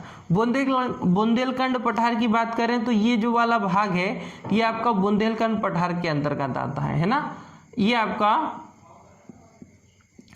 बुंदेलखंड का पठार वाला क्षेत्र ये आ जाता है आपका, इसको कहते हैं बुंदेलखंड का पठार। बुंदेलखंड पठार की बात करें तो सागर का पठार, दमोह का पठार इसमें आता है। 2 पठार आते हैं, एक तो सागर इसका इंपॉर्टेंट क्षेत्र बन जाता है, और दमोह, 2 पठार को मिलाकर हम बुंदेलखंड का पूरा पठार कहते हैं। इसमें पाया क्या क्या जाता है, यहाँ आपको ग्रेनाइट, नीस ये देखने को मिलता है इस पठार में विशेष रूप से, है ना। फिर उसके बाद आप देखेंगे पन्ना पठार, चंदेरी का पठार, ये सारी चीज़ों से ये घिरा हुआ है आपका बुंदेलखंड का पठार, क्योंकि यहाँ आपको देखने को मिलेगा चंदेरी चोटी, चंदेरी का पठार, फिर उसके बाद यहाँ दमोह का पठार, इससे चारों ओर से घिरा हुआ है आपका बुंदेलखंड का पठार। ये आपको याद रखना है। बुंदेलखंड में भी एक आपको प्रमुख ऊंची चोटी देखने को मिलती है जिसको कहते हैं सिद्ध बाबा, सिद्ध बाबा, जो कि 1172 मीटर ऊंची है, 1172 मीटर ऊंची है। यहाँ सबसे ऊंची चोटी की बात करें तो सिद्ध बाबा है जो कि 1172 मीटर ऊंचा है, तो ये आपको याद रखना है, ठीक है। फिर बात करते हैं, काली मिट्टी यहाँ देखने को मिलेगी, काली और लाल मिट्टी आपको यहाँ देखने को मिलेगी, थोड़ी सी दोमट मिट्टी भी पाई जाती है, ठीक है। तो यहाँ आपको याद रखना है काली मिट्टी, लाल मिट्टी, दोमट मिट्टी, ठीक है। फिर इसके बाद अगर आप देखेंगे तो फिर आता है मध्य भारत का पठार। मध्य भारत का पठार मतलब ये वाला क्षेत्र है ना, ये जो ऊपर वाला लोकेशन है ना, ये इसको कहेंगे हम मध्य भारत का पठार। ये आपका बनता है मध्य भारत का पठार, है ना, ये मध्य भारत का पठार। तो 4 आपके पठार हो चुके हैं। मध्य भारत के पठार की बात करें तो चंबल का निचला भाग, शिवपुरी पठार, है ना, ये वाला पूरा शिवपुरी पठार है, क्योंकि यहाँ शिवपुरी जिला पाया जाता है, इसको हम शिवपुरी पठार कहते हैं, ठीक है। ये मध्य भारत का पठार।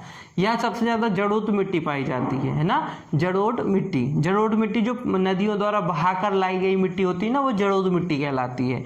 तो यहाँ सबसे ज़्यादा जड़ोत मिट्टी पाई जाती है, और मृदा अपरदन भी सबसे ज़्यादा पाया जाता है। क्यों पाया जाता है? क्योंकि चंबल नदी पाई जाती है, चंबल नदी के द्वारा सबसे ज़्यादा मिट्टी का अपरदन किया जाता है, मृदा अपरदन के रूप में उसको जानते हैं। मिट्टी में कटाव हो जाता है, ठीक है, मिट्टी उपजाऊ नहीं रहती है, फिर उसको मृदा अपरदन कहते हैं।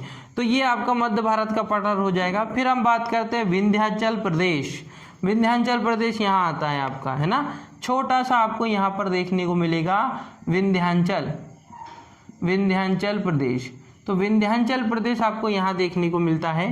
तो आपको ये इस तरीके से पठारवी की लोकेशन आपको याद करते हुए चलना है। विंध्याचल प्रदेश की अगर हम बात करें तो यहाँ पर आपको देखने को मिलेगा लाल चट्टानें। लाल चट्टानों से इनका निर्माण होता है, लावा या चट्टानों से ही इनका निर्माण हुआ है।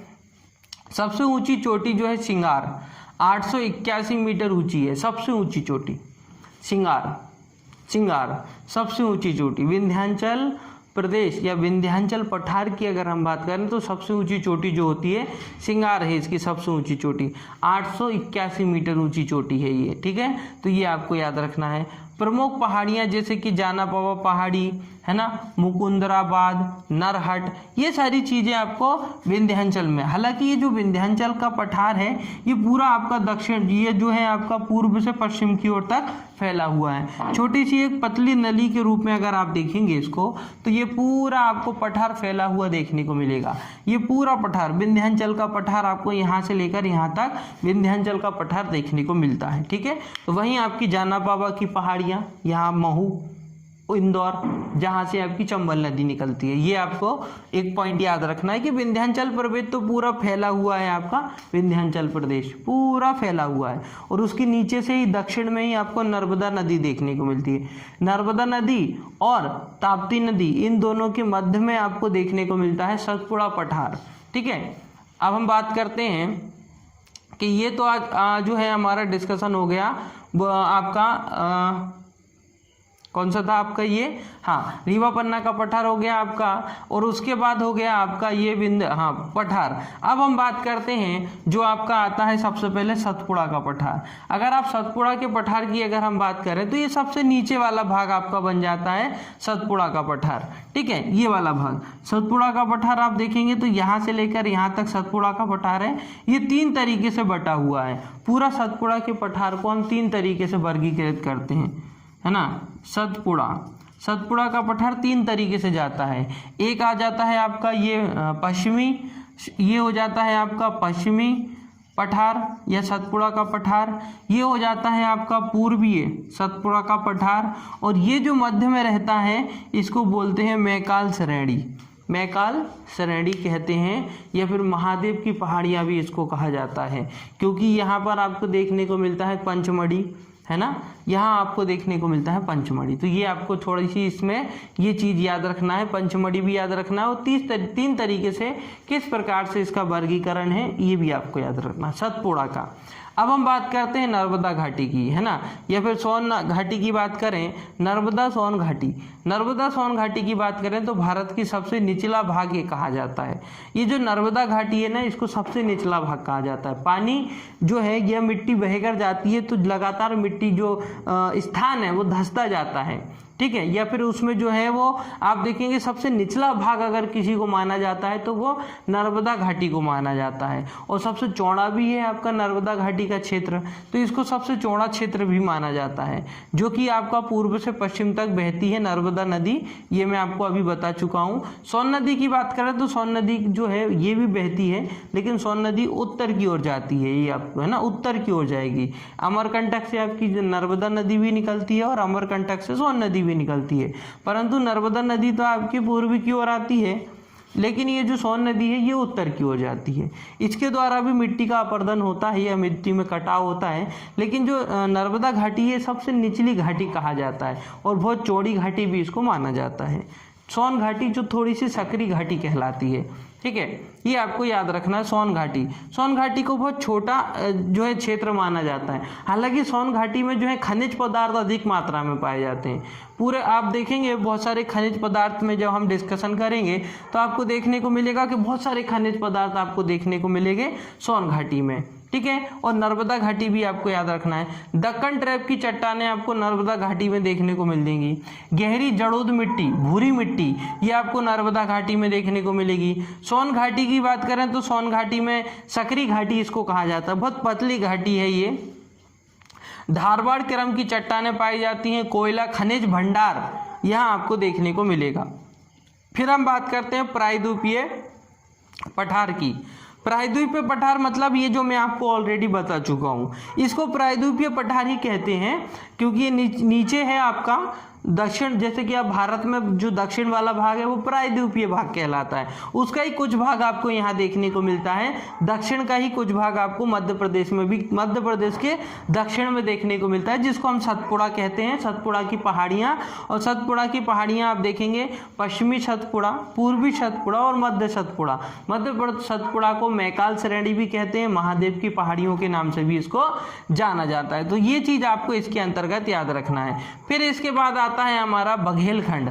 बघेलखंड आपका यहाँ आता है, ठीक है। ये जो लोकेशन बनती है आपकी, ये वाली लोकेशन, ये बघेलखंड। अच्छा, बघेलखंड का अधिकांश भाग आपको छत्तीसगढ़ में देखने को मिलता है।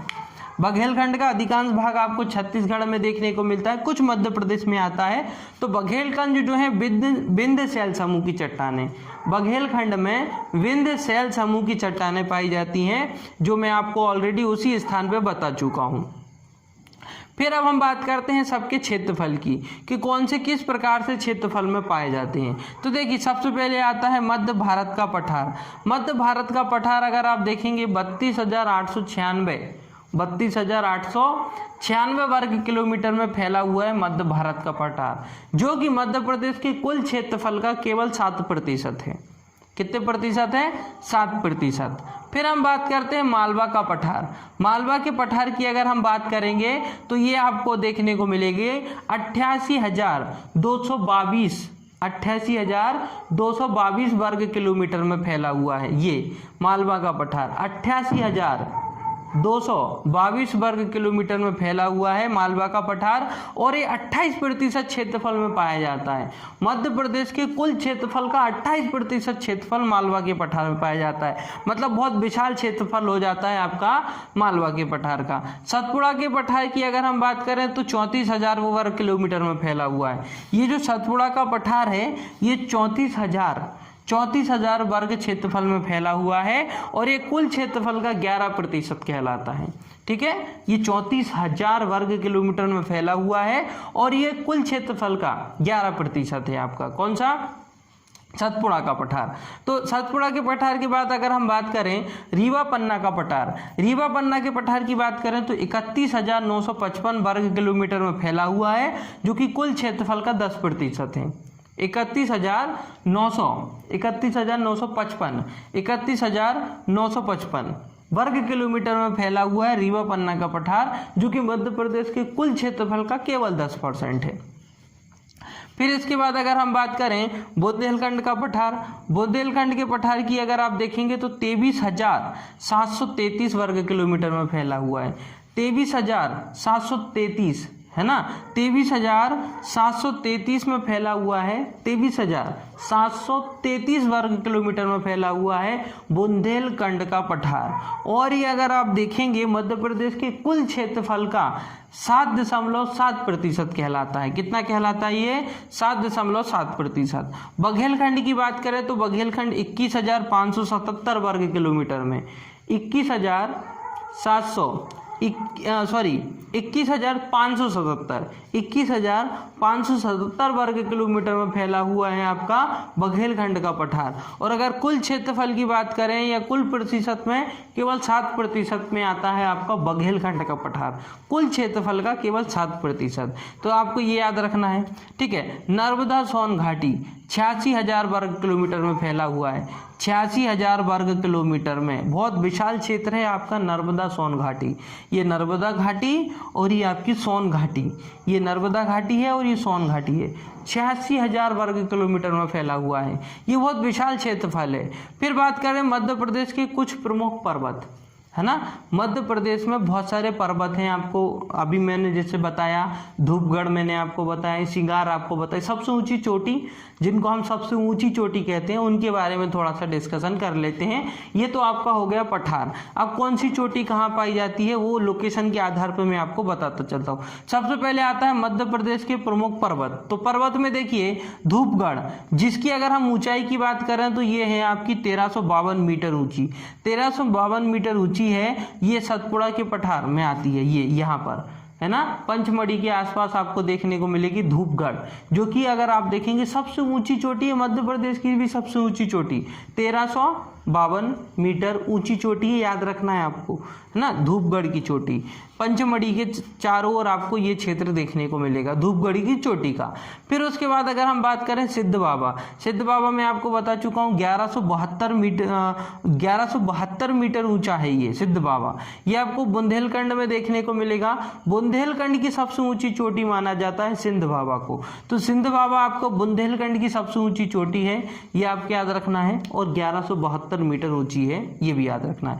फिर आता है अमरकंटक। अमरकंटक को जो है 1124 वर्ग किलोमीटर ऊंचा माना जाता है। अमरकंटक आपको यहाँ देखने को मिलेगा, अनूपपुर जिले में आता है अमरकंटक। तो अमरकंटक भी देखने को मिलेगा, जिसमें आपको देखने को ये मिलता है कि 1124 मीटर ऊंचा है ना अमरकंटक। यहाँ आपको मैकाल पर्वत श्रेणी भी देखने को मिलेगी, या फिर मैकाल पर्वत की अगर आप देखेंगे सबसे ऊंची चोटी मैकाल पर्वत की सबसे ऊंची चोटी जो है वो सिंगार चोटी है, सिंगार, जिसका नाम है सिंगार, जो कि आपको 881 मीटर ऊंची देखने को मिलेगी, है ना। विंध्याचल पर्वत में आती है ये, अभी मैंने आपको बताया था, ये विंध्याचल पर्वत। यहाँ आपको देखने को मिलेगी सिंगार, सबसे ऊंची चोटी, है ना, विंध्याचल पर्वत की सबसे ऊंची चोटी, जिसको सिंगार कहा जाता है, 881 मीटर ऊंची है। फिर मालवा के पठार की अगर हम बात करें, फिर उसके बाद आप देखेंगे मालवा इंदौर में जाना पावा की पहाड़ियाँ आपको देखने को मिलती हैं। जाना पावा की पहाड़ियाँ जो हैं, जो कि इंदौर के आसपास देखने को मिलती है, मालवा के पठार में आती है। मालवा के पठार में जाना पावा की पहाड़ियाँ आती हैं, और यहीं आपको जाना पावा की पहाड़ी की ऊंचाई बात करें तो 854 मीटर ऊंची मानी जाती है। ये कितनी? 854 मीटर ऊंची। विंध्याचल माला इंदौर में देखने को मिलती है। फिर इंदौर में ही आपको एक धार की पहाड़ियाँ भी देखने को मिलेंगी। धार की पहाड़ियाँ, इंदौर के आसपास धार जिला जो आता है, वहाँ धार की पहाड़ियाँ देखने को मिलेंगी। ये जो धार की पहाड़ियाँ हैं ये 828 मीटर ऊंची है। धार की पहाड़ियाँ 828 मीटर ऊंची है, ये भी आपको याद रखना है। फिर हम बात करते हैं नर्मदा नदी या नर्मदा नदी तंत्र की अगर हम बात करें तो ये पूरा आपका आ जाता है यहाँ पर प्रमुख चोटियाँ, ये आपको याद रखना है।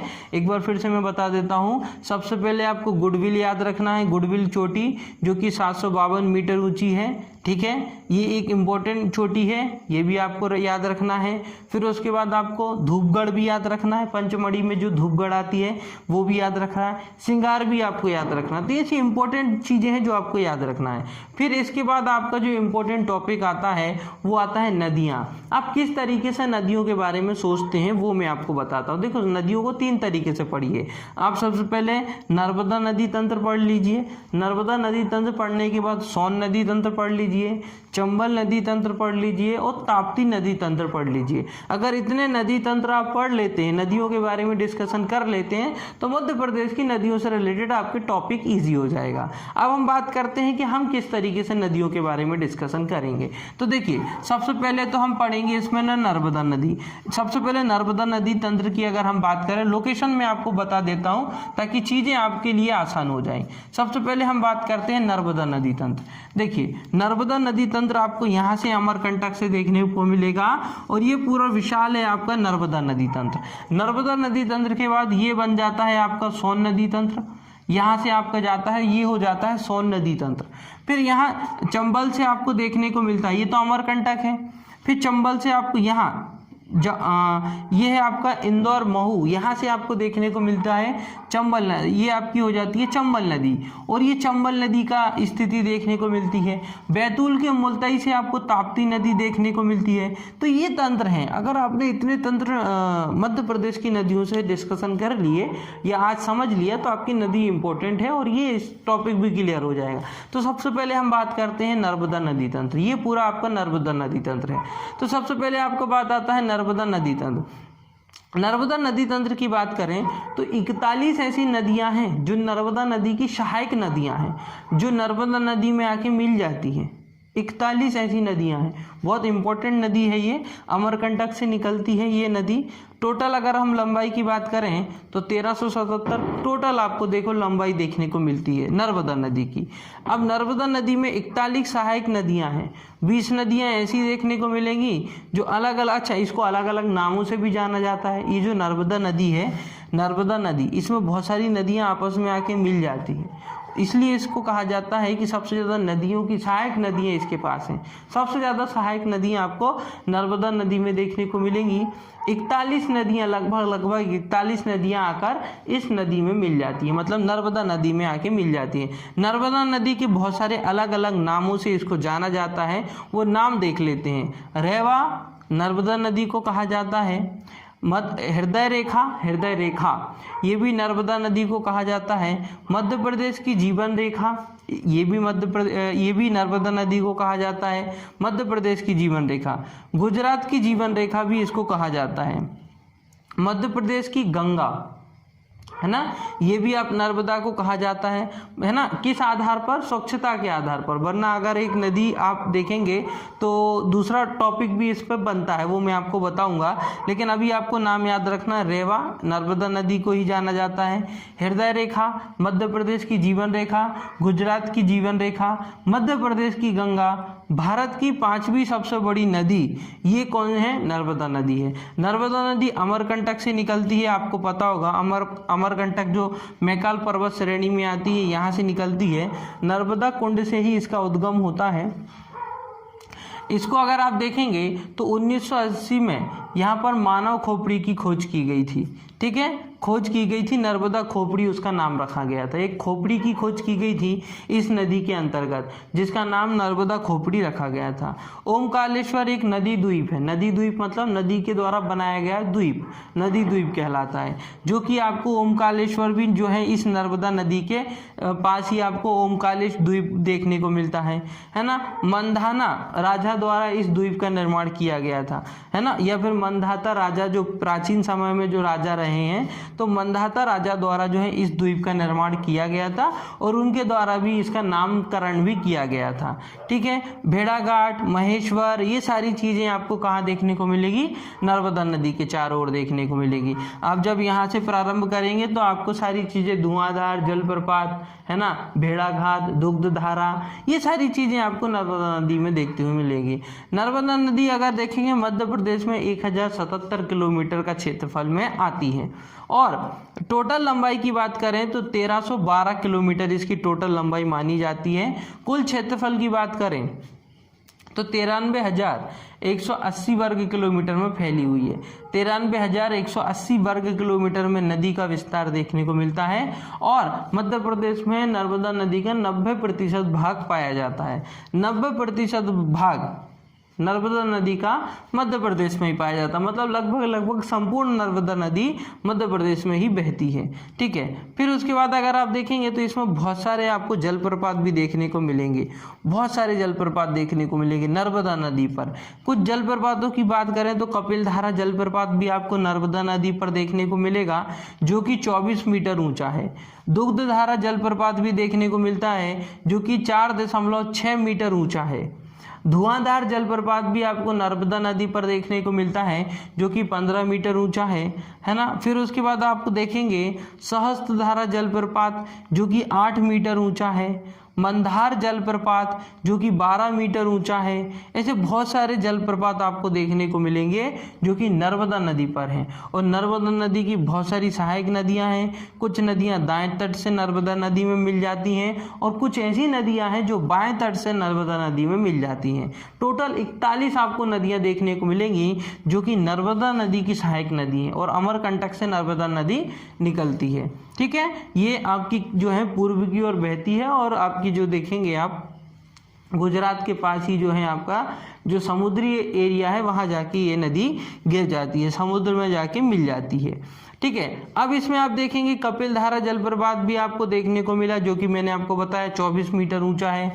दुग्धधारा जलप्रपात भी मैंने आपको बताया 4.6 मीटर ऊंचा है। धुआंधार जलप्रपात भी आपको देखने को मिलेगा जो कि 15 मीटर ऊंचा है। और इस तरीके से सहस्त्रधारा जलप्रपात 8 मीटर ऊंचा है। ये बहुत सारे जलप्रपात हैं जो आपको याद रखना है। फिर इसके बाद आती है आपकी तवा नदी। तवा नदी जो कि नर्मदा नदी की ही सहायक नदी है, याद रखना है। तवा नदी की अगर हम बात करें तो तवा नदी आपको देखने को मिलेगी पंचमढ़ी कालीभीत पहाड़ी से ये निकलती है तवा नदी, है ना। इसका उद्गम स्थल तवा नदी का कालीभीत पहाड़ी है। 172 किलोमीटर लंबी ये नदी है। होशंगाबाद जिले में नर्मदा नदी से जाके मिल जाती है। तवा नदी जो है होशंगाबाद से आती है और नर्मदा नदी में जाके मिल जाती है। कालीभीत पहाड़ी से इसका उद्गम होता है, ये आपको याद रखना है, ये विशेष रूप से याद रखना है। शक्कर भी एक नदी है जो कि एक आपकी नर्मदा नदी की सहायक नदी है। शक्कर की बात करें छिंदवाड़ा से निकलती है ये इतना ही आपको इसमें याद रखना है। गार नदी ये भी आपकी नर्मदा नदी की सहायक नदी है, सिवनी जिले से निकलती है ये।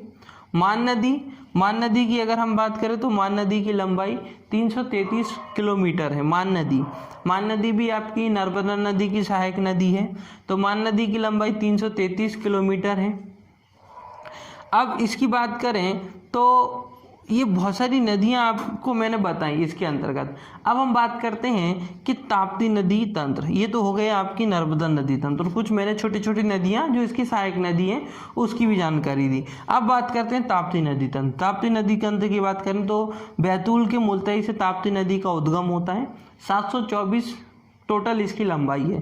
ताप्ती नदी की अगर हम बात करें तो 724 किलोमीटर टोटल इसकी लंबाई मानी जाती है ताप्ती नदी की। अब ताप्ती नदी में आप देखेंगे बैतूल की मुल्तई से निकलती है। 724 वर्ग किलोमीटर में ये जो है 724 किलोमीटर इसकी लंबाई है। मध्य प्रदेश में अगर आप देखेंगे तो आपको इसकी बहुत सारी एमपी में इसको बहुत सारे नामों से जाना जाता है ताप्ती नदी को। तो ताप्ती नदी को किन किन नामों से जाना जाता है, जैसे कि आप देखेंगे तो कुल नामों की अगर हम बात करें ताप्ती नदी के, तो आप सबसे पहले देखेंगे पूर्णा, है ना। ऐसे बहुत सारी नदियों के नाम अगर आप देखेंगे जैसे कि सूर्यपुत्री, ताप्ती नदी को सूर्यपुत्री कहा जाता है, सूर्य की पुत्री कहा जाता है, सूर्यसुता कहा जाता है, ताप्ती कहा जाता है ना। ये बहुत सारे जो है तप्ती कहा जाता है, ये बहुत सारी इसकी जो है अन्य नाम है, ये आपको याद रखना है। फिर इसके बाद अगर हम इसके सहायक नदी की बात करें, ताप्ती नदी की सहायक नदियों की बात करें तो जैसे कि पूर्णा हो गई, बहुत हो गई, गिरना हो गई, बोरी हो गई, बाधा हो गई, शिवा हो गई, ये प्रमुख नदियां हैं जो कि ताप्ती नदी की सहायक नदी और ताप्ती नदी में जाके मिल जाती हैं।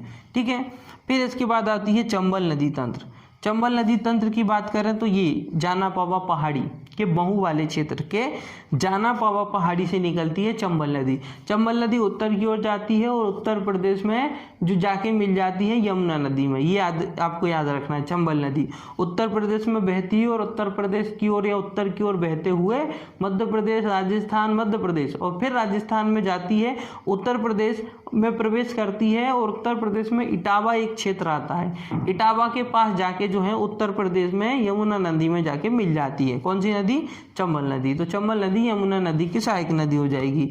ये आपको इसमें एक पॉइंट याद रखना है। अब हम बात करते हैं चंबल नदी। तो चंबल नदी जाना पावा पहाड़ी महू से निकलती है 965 वर्ग किलोमीटर में, है ना। यह 965 किलोमीटर इसकी टोटल लंबाई है।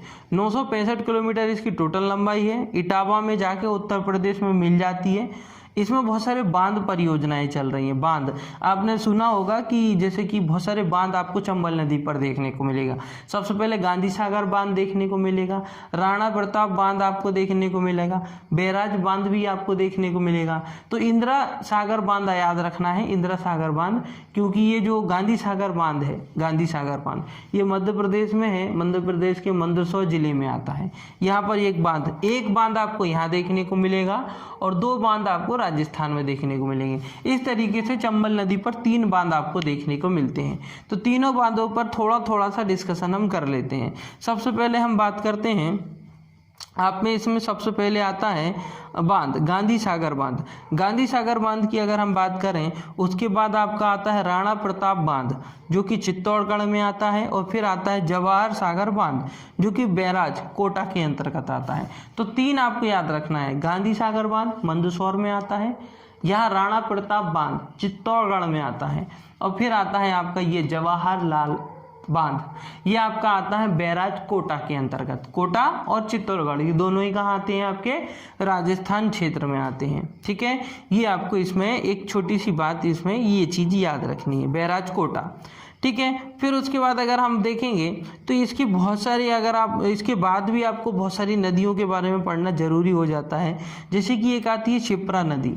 शिप्रा नदी की अगर हम बात करें तो शिप्रा नदी जो है, जो कि चंबल नदी की सहायक नदी है, शिप्रा नदी। शिप्रा नदी की बात करें तो काकड़ी वर्ली पहाड़ी से ये निकलती है। और इस नदी की बात करें तो इंदौर का जो मेला लगता है, इंदौर में आप देखेंगे, उज्जैन में जो आपको सिंहस्थ का मेला देखने को मिलता है, ये मेला भी आपको इसी नदी पर देखने को मिलेगा। जो सिंहस्थ का मेला लगता है ना, 12 साल में एक बार जो मेला लगता है, वो शिप्रा नदी के पास ही लगता है। और शिप्रा नदी जो है काकड़ी बरली पहाड़ी से निकलती है, याद रखना है। फिर बात करते हैं कालीभीत, है ना, या फिर काली सिंध नदी। काली सिंध नदी की बात करें तो काली सिंध नदी जो है 461 वर्ग किलोमीटर में फैली हुई है।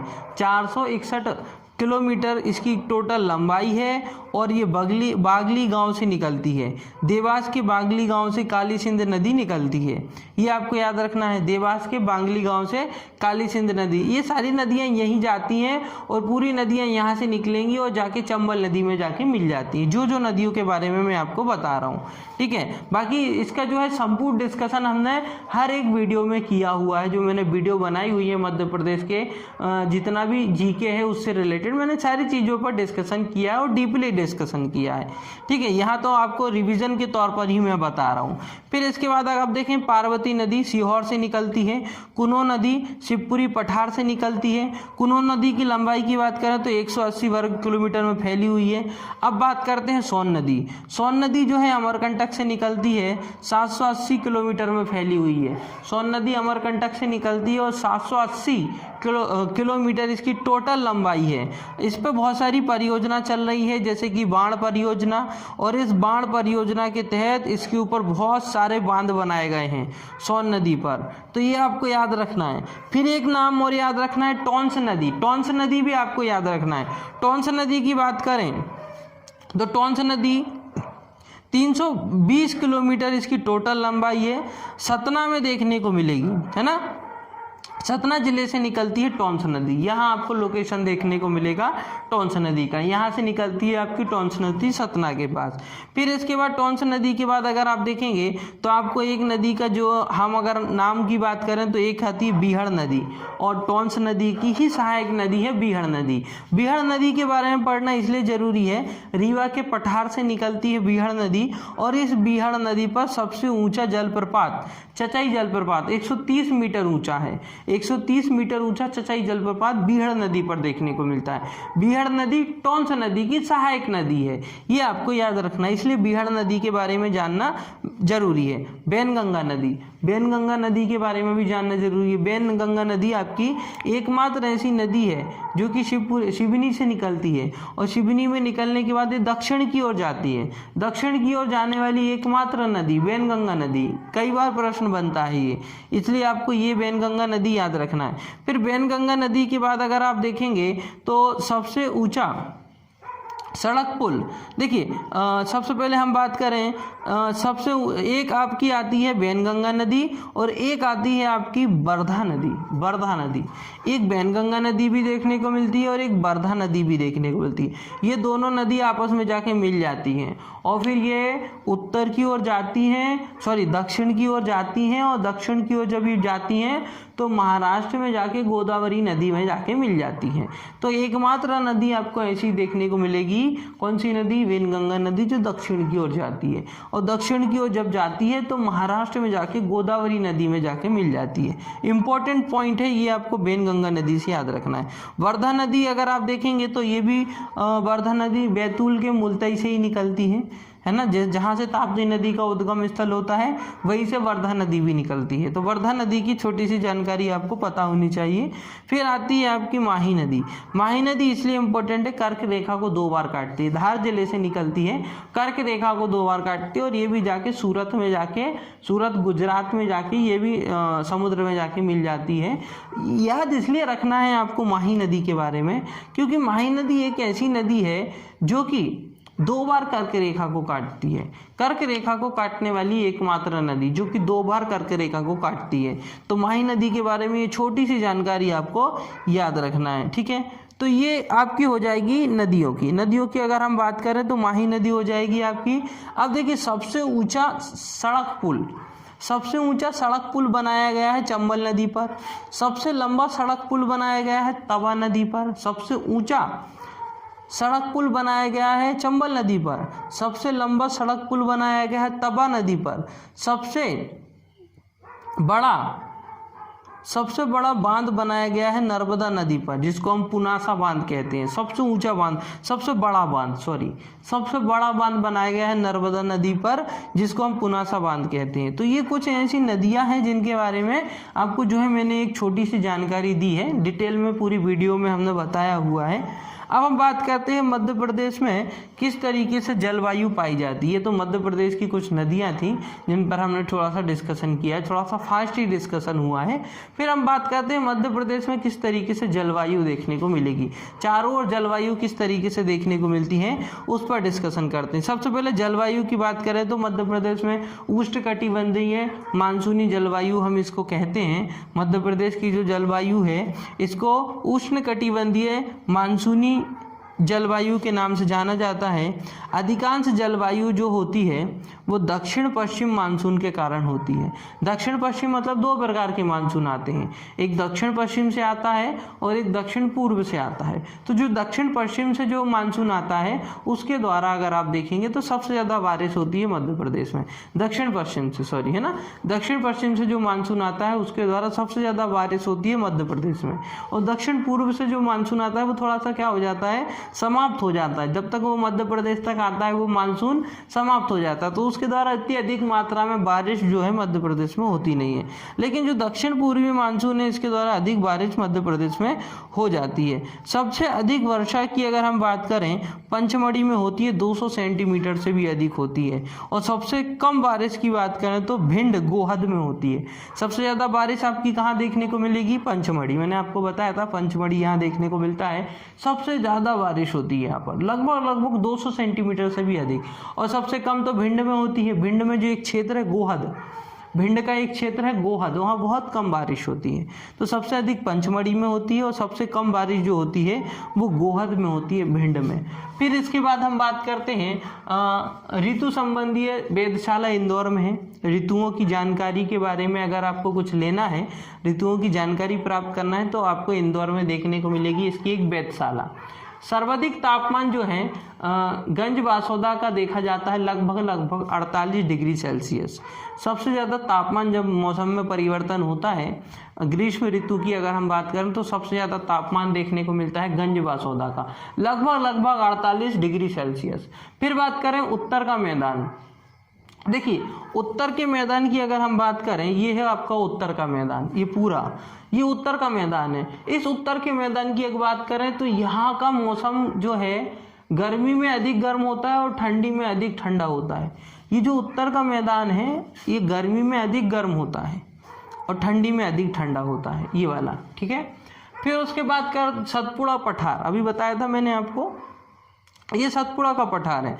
सतपुड़ा का पठार गर्मी में सामान्य गर्म रहता है, ठंडी में भी सामान्य ठंडा रहता है। ये जब ग्रीष्म ऋतु आती है उस समय सामान्य गर्म रहता है सतपुड़ा का पठार, और जब ठंडी का मौसम आता है, शीत ऋतु आती है, तो उस समय सामान्य ठंडा रहता है ये। फिर बात करते हैं मालवा के पठार की। तो मालवा का पठार कम गर्म होता है और कम ठंडा होता है। मतलब यहाँ ठंडा मौसम, ये जो मालवा का पठार है ये वाला, यहाँ मौसम कम ठंडा रहता है और कम गर्म रहता है, ठीक है। नर्मदा घाटी अधिक गर्म अधिक होता है और ठंडा सामान्य होता है। नर्मदा घाटी के आसपास लू अधिक चलती है, हवाओं का जो गर्मी जो होती है ना, हवाओं में लू जो चलती है, गर्म हवाएं, वो अधिक आपको नर्मदा घाटी के चारों ओर देखने को मिलेगी। ये जो नर्मदा घाटी है ना, इसके चारों ओर हवाएं चलती हैं, गर्म हवाएं, जिसके कारण यहाँ का मौसम अधिक गर्म होता है और ठंडी के समय में सामान्य ठंडा होता है। बघेलखंड की बात करें तो यहाँ गर्मी में अधिक गर्म होता है, ठंडी में सामान्य ठंडा होता है। ये जो बघेलखंड है, बघेलखंड वाला क्षेत्र गर्मी में अधिक गर्म होता है, क्योंकि यहाँ से सोन नदी निकलती है, सोन नदी, इसलिए यहाँ का आसपास की जो वायु है वो गर्म हो जाती है। सोन नदी निकलती है तो आसपास की वायु गर्म हो जाती है, तो यहाँ का मौसम गर्मी में अधिक गर्म होता है बघेलखंड का, और ठंडी में वो सामान्य रहता है, ठंडा, नॉर्मल, ठीक है। ये आपको इसमें याद रखना है। उसके बाद अगर हम बात करें कि किस प्रकार से ऋतुएं पाई जाती हैं, 3 प्रकार की ऋतुओं के बारे में हमको जानकारी होनी चाहिए। सबसे पहले बात करते हैं ग्रीष्म ऋतु, शीत ऋतु और वर्षा। तो ग्रीष्म ऋतु की बात करें 21 जून से, चूँकि 21 जून को क्या होता है, सूर्य कर्क रेखा के बिल्कुल लंबवत होता है, जो कर्क रेखा है उसके बिल्कुल ऊपर होता है सूर्य। 21 जून को सूर्य जो है कर्क रेखा के बिल्कुल ऊपर होता है 21 जून को। 21 जून को लगभग गर्मी प्रारंभ हो जाती है मध्य प्रदेश में। ग्वालियर, भिंड, मुरैना अधिक गर्म होते हैं। ये जो ग्वालियर, भिंड, मुरैना वाला क्षेत्र है ना, ये अधिक गर्म होता है, क्योंकि यहाँ कर्क रेखा का पूरा कर्क रेखा यहीं से निकलती है, इसलिए ये वाला क्षेत्र अधिक गर्म होता है ना। यहाँ पर पछुआ हवाएं चलती है, लू चलती है, लू मतलब गर्म हवाएं, ये आपको भिंड, मुरैना, ग्वालियर में देखने को मिलता है। सितंबर अक्टूबर तक दूसरा ग्रीष्म ऋतु भी चलने लग जाती है, मतलब फिर और अधिक गर्म हवाएं लगने लग जाती हैं जब तक सितंबर अक्टूबर आता है तब तक, है ना। मार्च में तो जो तापमान होता है वो नॉर्मल अधिक अंतर होता है, दैनिक तापमान में सर्वाधिक होता है। दैनिक तापमान मतलब दैनिक का जो ताप अंतर होता है वो सर्वाधिक होता है। मौसम में परिवर्तन होने लग जाता है मार्च महीने में। मार्च महीने में जो दैनिक ताप अंतर होता है, ताप के मध्य अंतर जो होता है वो अधिक होता है। सुबह का ताप और शाम का ताप, है ना, इन दोनों में अधिक अंतर होता है मार्च महीने में। तो ये आपको याद रखना है। ग्रीष्म ऋतु को यूनाला कहा जाता है। ग्रीष्म ऋतु को क्या कहा जाता है? यूनाला। ये आपको याद रखना है। फिर बात करते हैं वर्षा ऋतु। वर्षा ऋतु की बात करें तो सर्वाधिक वर्षा बंगाल की खाड़ी के द्वारा होती है। बंगाल की खाड़ी जो यहाँ से हवा चलती है ना, बंगाल की खाड़ी से, तो यहाँ से जो बरसात होती है वो अधिक होती है। तो बंगाल की खाड़ी द्वारा जो है ग्रीष्म ऋतु में जो है वर्षा अधिक होती है। दक्षिण पश्चिम मानसून पश्चिमी घाटों पर अधिकांश वर्षा करा देता है। देखिए, सबसे पहले दक्षिण पश्चिम मानसून की बात करें तो दक्षिण पश्चिम मानसून जब आता है ना, तो वो कर्नाटक, केरल, यहाँ पर बारिश करवा देता है। मध्य प्रदेश तक जो है उसका कुछ भी प्रभाव नहीं पड़ पाता है।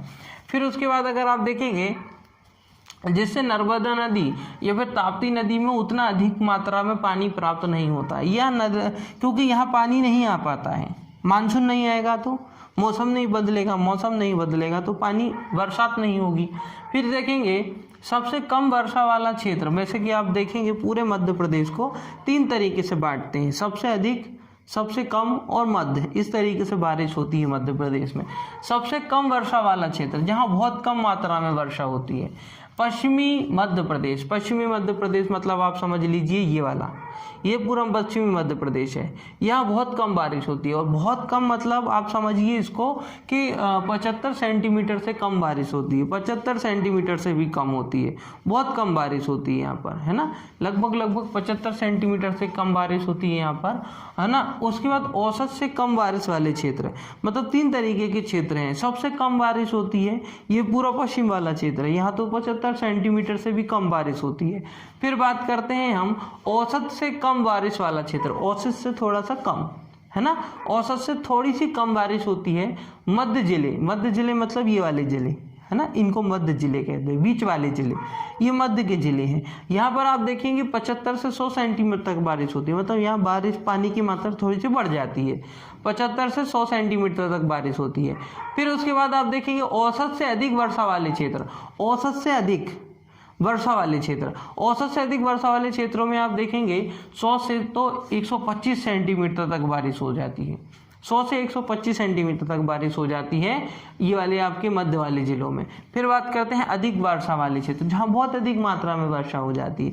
यहाँ तो आप देखेंगे बालाघाट और छिंदवाड़ा ऐसे जिले हैं जहाँ बहुत अधिक मात्रा में बारिश इनको मिल जाता है। मंडला भी एक जिला आ जाता है जहाँ बहुत अधिक मात्रा में बारिश देखने को मिल जाती है।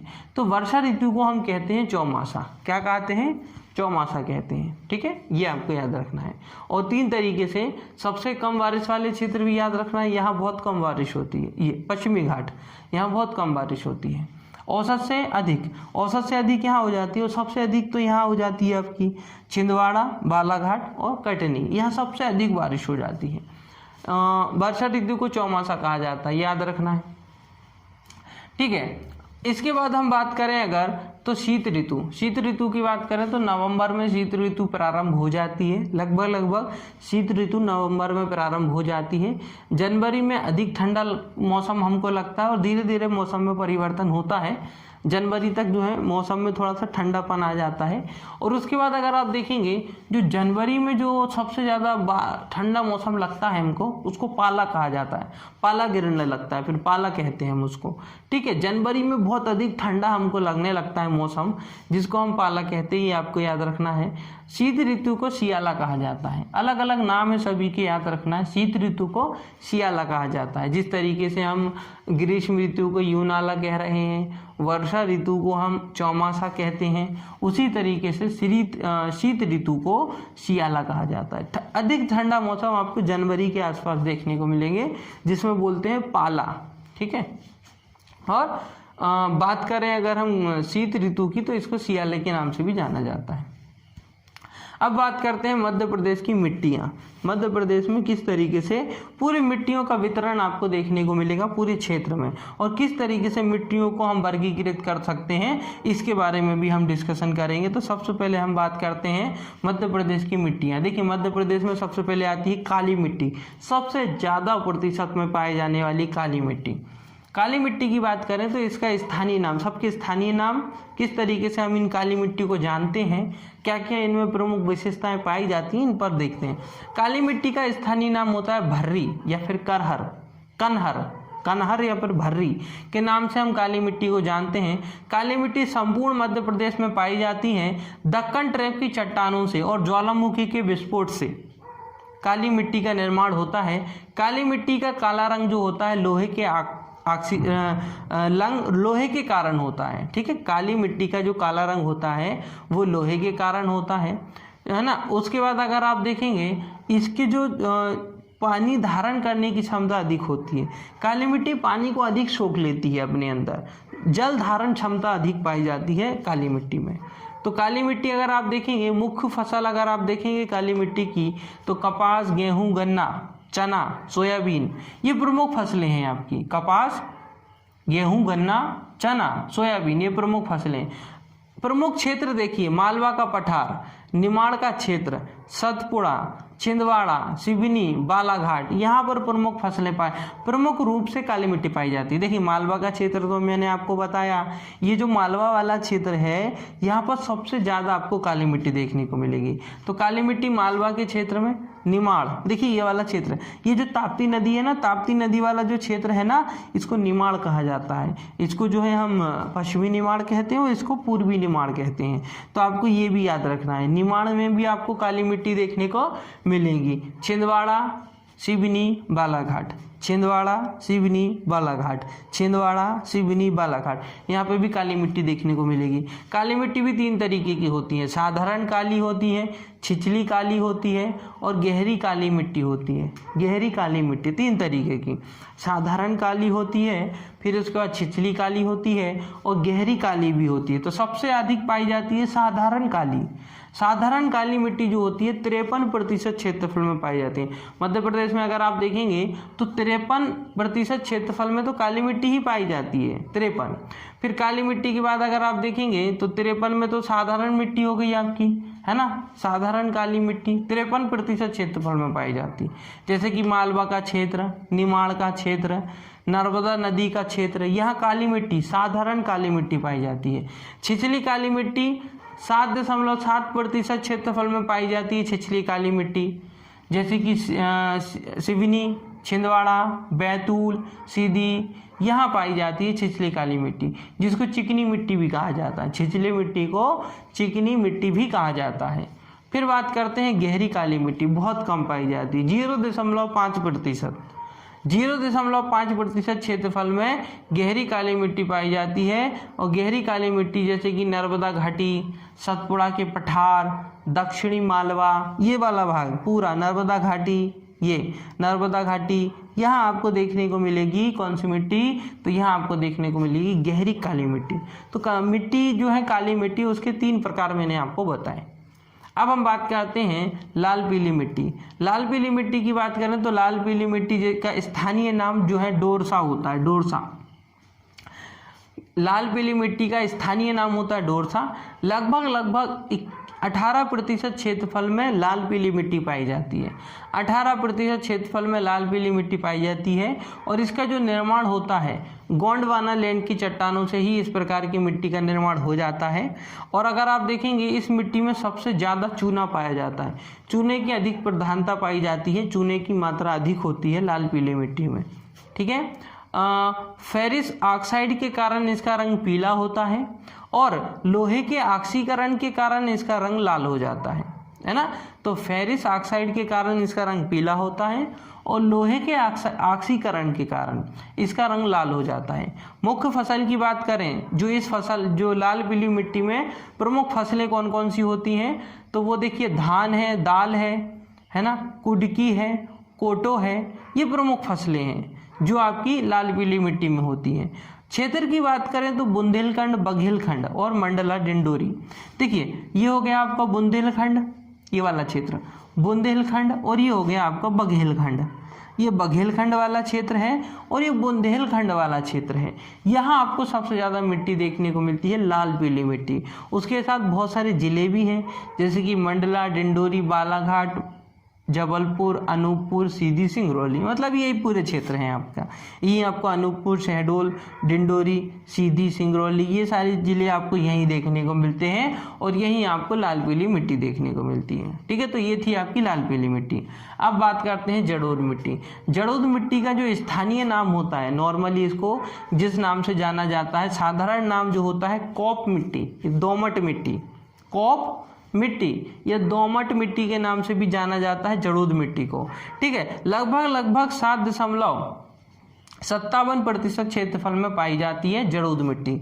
लगभग 7.57% क्षेत्रफल में पाई जाती है आपकी जड़ोद मिट्टी। जड़ोद मिट्टी की बात करें तो मुख्य रूप से बुंदेलखंड, चंबल की चट्टानें, देखिए बुंदेलखंड और चंबल, इनकी जो नीच की चट्टानें होती हैं, इनके अपरदन से ही जड़ोद मिट्टी का निर्माण होता है। खास तौर पे अगर आप देखेंगे नदियों के द्वारा बहाकर लाई गई मिट्टी को जब एकत्रित कर लिया जाता है किसी मैदान में, तो वो मिट्टी जड़ोद मिट्टी का निर्माण करती है, या वो उससे जो है ना जड़ोद मिट्टी का निर्माण होता है। यह एक विशेष परिभाषा याद रखना है कि नदियों के द्वारा बहाकर लाई गई मिट्टी जड़ोद मिट्टी कहलाती है। ठीक है, जड़ोद मिट्टी भी दो प्रकार की होती है, बांगर मिट्टी होती है और खादर मिट्टी होती है। जड़ोद मिट्टी दो तरीके से होती है, एक बांगर मिट्टी होती है और खादर मिट्टी होती है। सबसे पहले आपको याद रखना है जड़ोद मिट्टी का स्थानीय नाम कॉप मिट्टी होता है या दोमट मिट्टी होता है। लगभग 7% क्षेत्रफल में आपको जड़ोद मिट्टी देखने को मिलती है।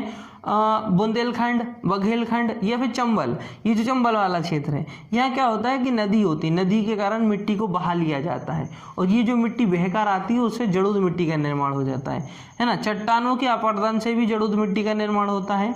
फिर उसके बाद अगर देखें, इसमें सबसे ज़्यादा बालू की प्रधानता पाई जाती है। जड़ोद मिट्टी में सबसे ज़्यादा बालू की प्रधानता पाई जाती है, ये आपको याद रखना है। लाल भूरा रंग होता है इसका। देखिए, इसका लाल भूरा रंग कभी कभी पाया जाता है जड़ोद मिट्टी में। ये जो लाल भूरा रंग होता है ना, ये लोहे के ऑक्साइड के कारण होता है। एल्यूमिनियम के कारण इसमें अगर आप देखेंगे, एल्यूमिनियम का भी कारण होता है और लोहे के ऑक्सीकरण के कारण भी ये लाल भूरे का रंग की हो जाती है कभी कभी। प्रमुख फसलों की बात करें तो सरसों, गेहूं, ये प्रमुख फसलें हैं किसकी? जड़ोद मिट्टी की। और जड़ोद मिट्टी के क्षेत्रफल की बात करें तो ये वाला पूरा उच्च मध्य प्रदेश या फिर मध्य प्रदेश, ये वाला जो भाग है ना, ग्वालियर वाला, ग्वालियर के चारों ओर जो भिंड, मुरैना, शिवपुरी, श्योपुर, यहाँ पाई जाती है जड़ोद मिट्टी। सबसे ज़्यादा पाई जाने वाली जड़ोद मिट्टी है भिंड, मुरैना, शिवपुरी, ग्वालियर में। और इसमें नाइट्रोजन फास्फोरस की कमी होती है। वैसे तो सभी में लगभग सभी प्रकार की मिट्टियों में नाइट्रोजन और फास्फोरस की कमी होती है। ह्यूमस, नाइट्रोजन, फास्फोरस, इन तीन चीज़ों की कमी तो आपको सभी प्रकार की मिट्टियों में देखने को मिलेगा। अब इसके बाद हम बात करते हैं, तो हो गई आपकी जड़ोद मिट्टी। अब बात करते हैं लेटेराइट मिट्टी। लेटेराइट मिट्टी की बात करें तो इसका स्थानीय नाम होता है भाटा। भाटा इसका स्थानीय नाम होता है लेटेराइट मिट्टी का स्थानीय नाम भाटा।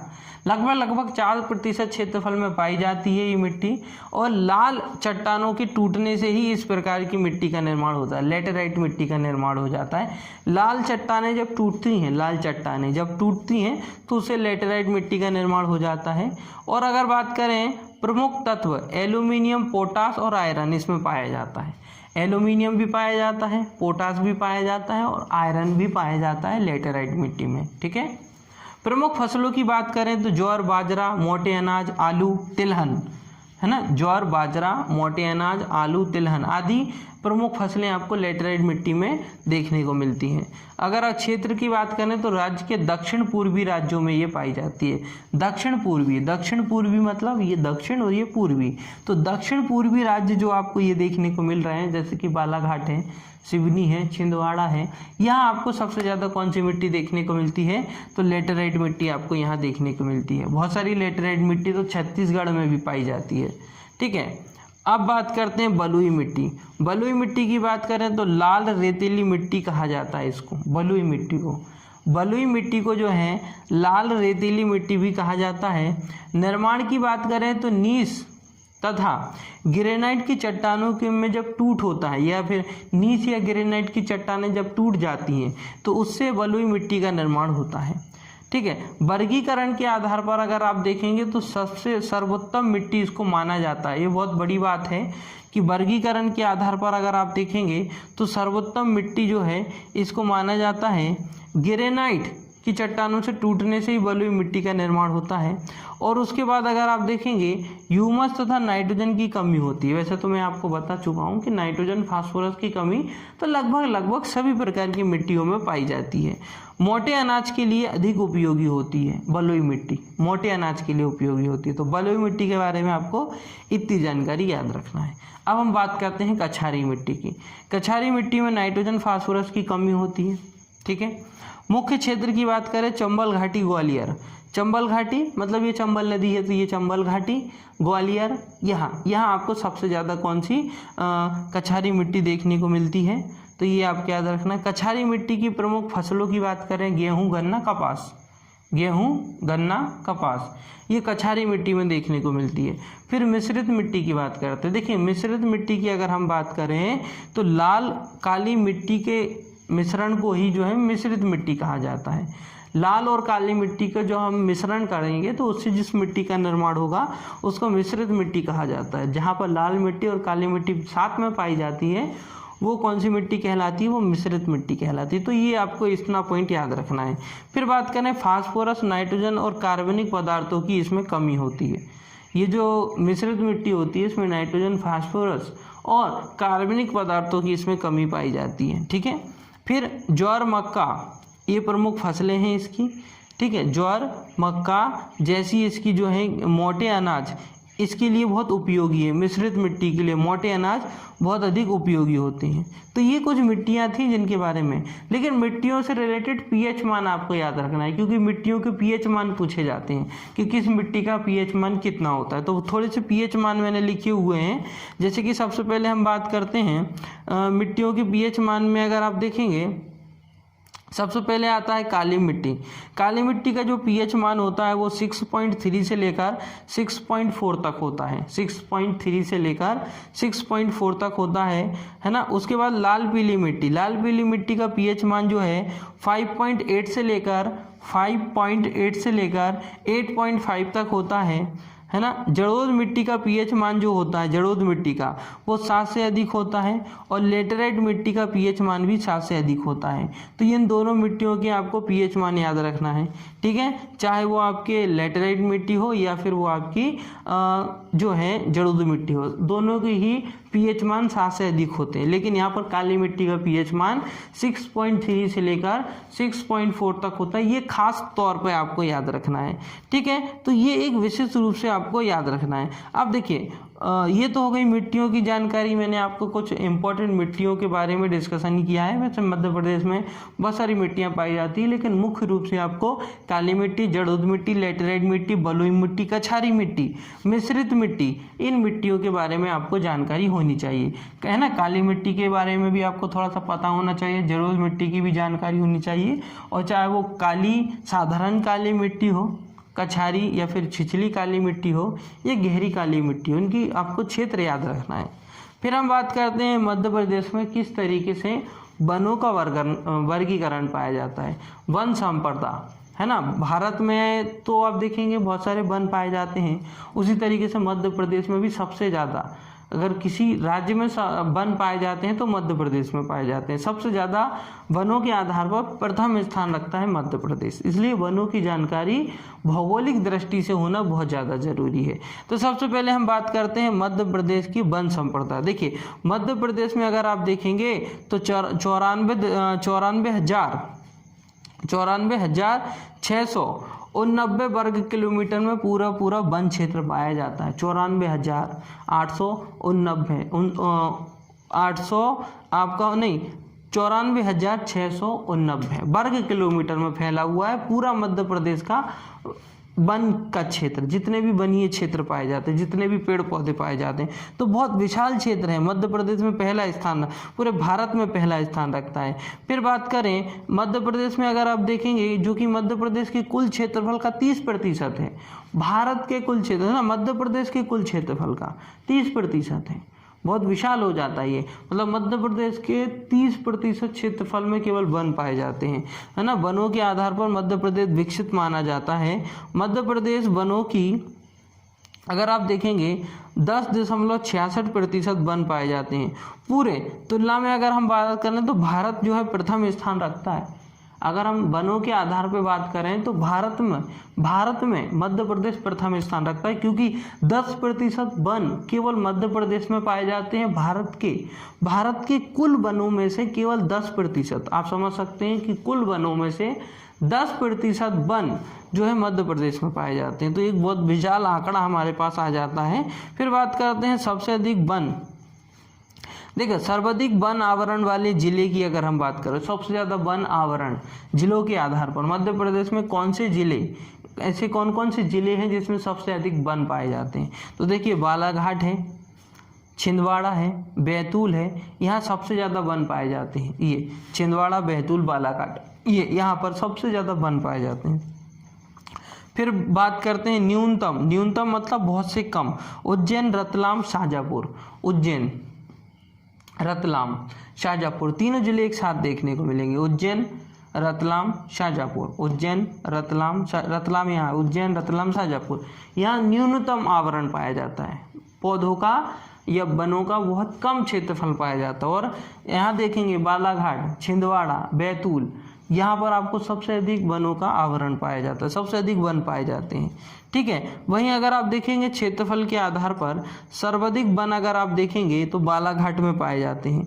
क्षेत्रफल के आधार पर सबसे अधिक क्षेत्रफल के आधार पर अगर आप देखेंगे सबसे ज़्यादा वन पाए जाते हैं बालाघाट में, लगभग 53% कुल क्षेत्रफल में। आप समझ सकते हैं बालाघाट के कुल क्षेत्रफल का केवल 50% क्षेत्रफल तो वनों से ही घिरा हुआ है।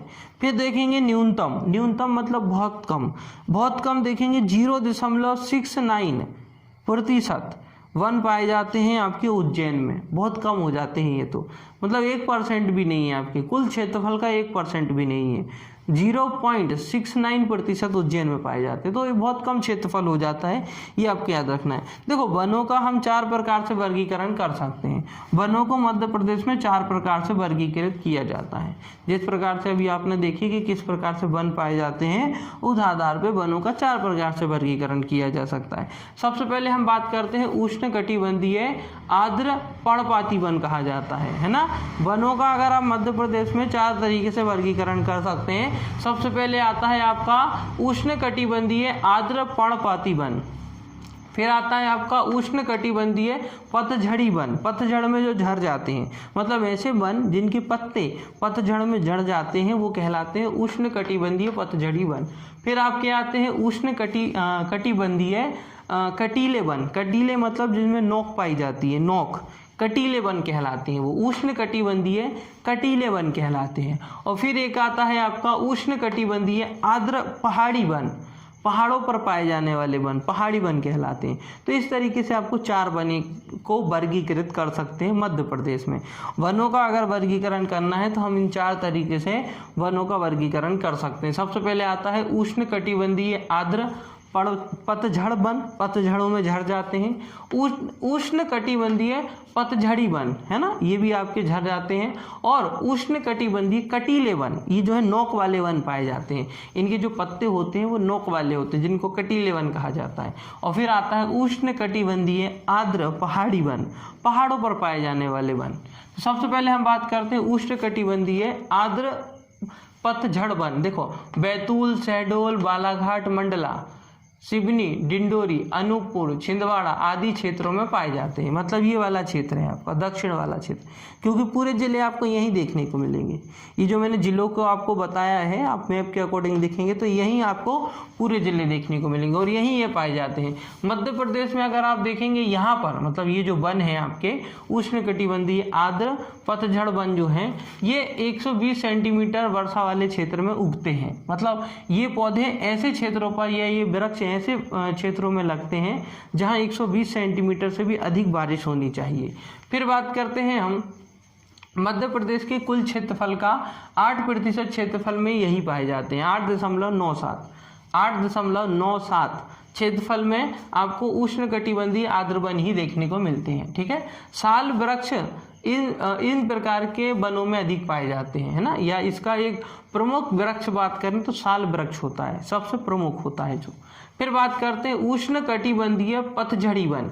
देखिए संपूर्ण उत्तर पश्चिमी भाग जैसे कि इंदौर, उज्जैन, रीवा, सागर, ग्वालियर इसमें पाए जाते हैं, है ना। उज्जैन, इंदौर, रीवा ये वाला जो क्षेत्र है यहाँ पाए जाते हैं। तो यहाँ विशेष रूप से इस प्रकार के वन पाए जाते हैं। कौन से? उष्णकटिबंधीय पतझड़ी वन कहलाते हैं। ये पूर्वी है, संपूर्ण उत्तर पश्चिम यहाँ पाए जाते हैं। जैसे कि उज्जैन हो गया, इंदौर हो गया, ग्वालियर हो गया, यहाँ विशेष रूप से इस प्रकार के वन पाए जाते हैं। और ये वन ऐसे क्षेत्र में पाए जाते हैं जहाँ 100 सेंटीमीटर से भी जो है लगभग 100 सेंटीमीटर तक बारिश होनी चाहिए। ऐसे क्षेत्र में ये वन पाए जाते हैं। ठीक है, जहाँ 100 सेंटीमीटर से अधिक बारिश होती है वहाँ ये वन पाए जाते हैं। लगभग मध्य प्रदेश के 88% क्षेत्रफल में यही वन पाए जाते हैं। 88% क्षेत्रफल पर केवल और केवल उष्णकटिबंधीय पर्णपाती उष्णकटिबंधीय पर्णपाती वन पाए जाते हैं। मतलब सबसे अधिक मात्रा में पाए जाने वाले वन हो जाएंगे आपके उष्णकटिबंधीय पर्णपाती वन, ठीक है, जो लगभग 88% क्षेत्रफल में पाए जाते हैं।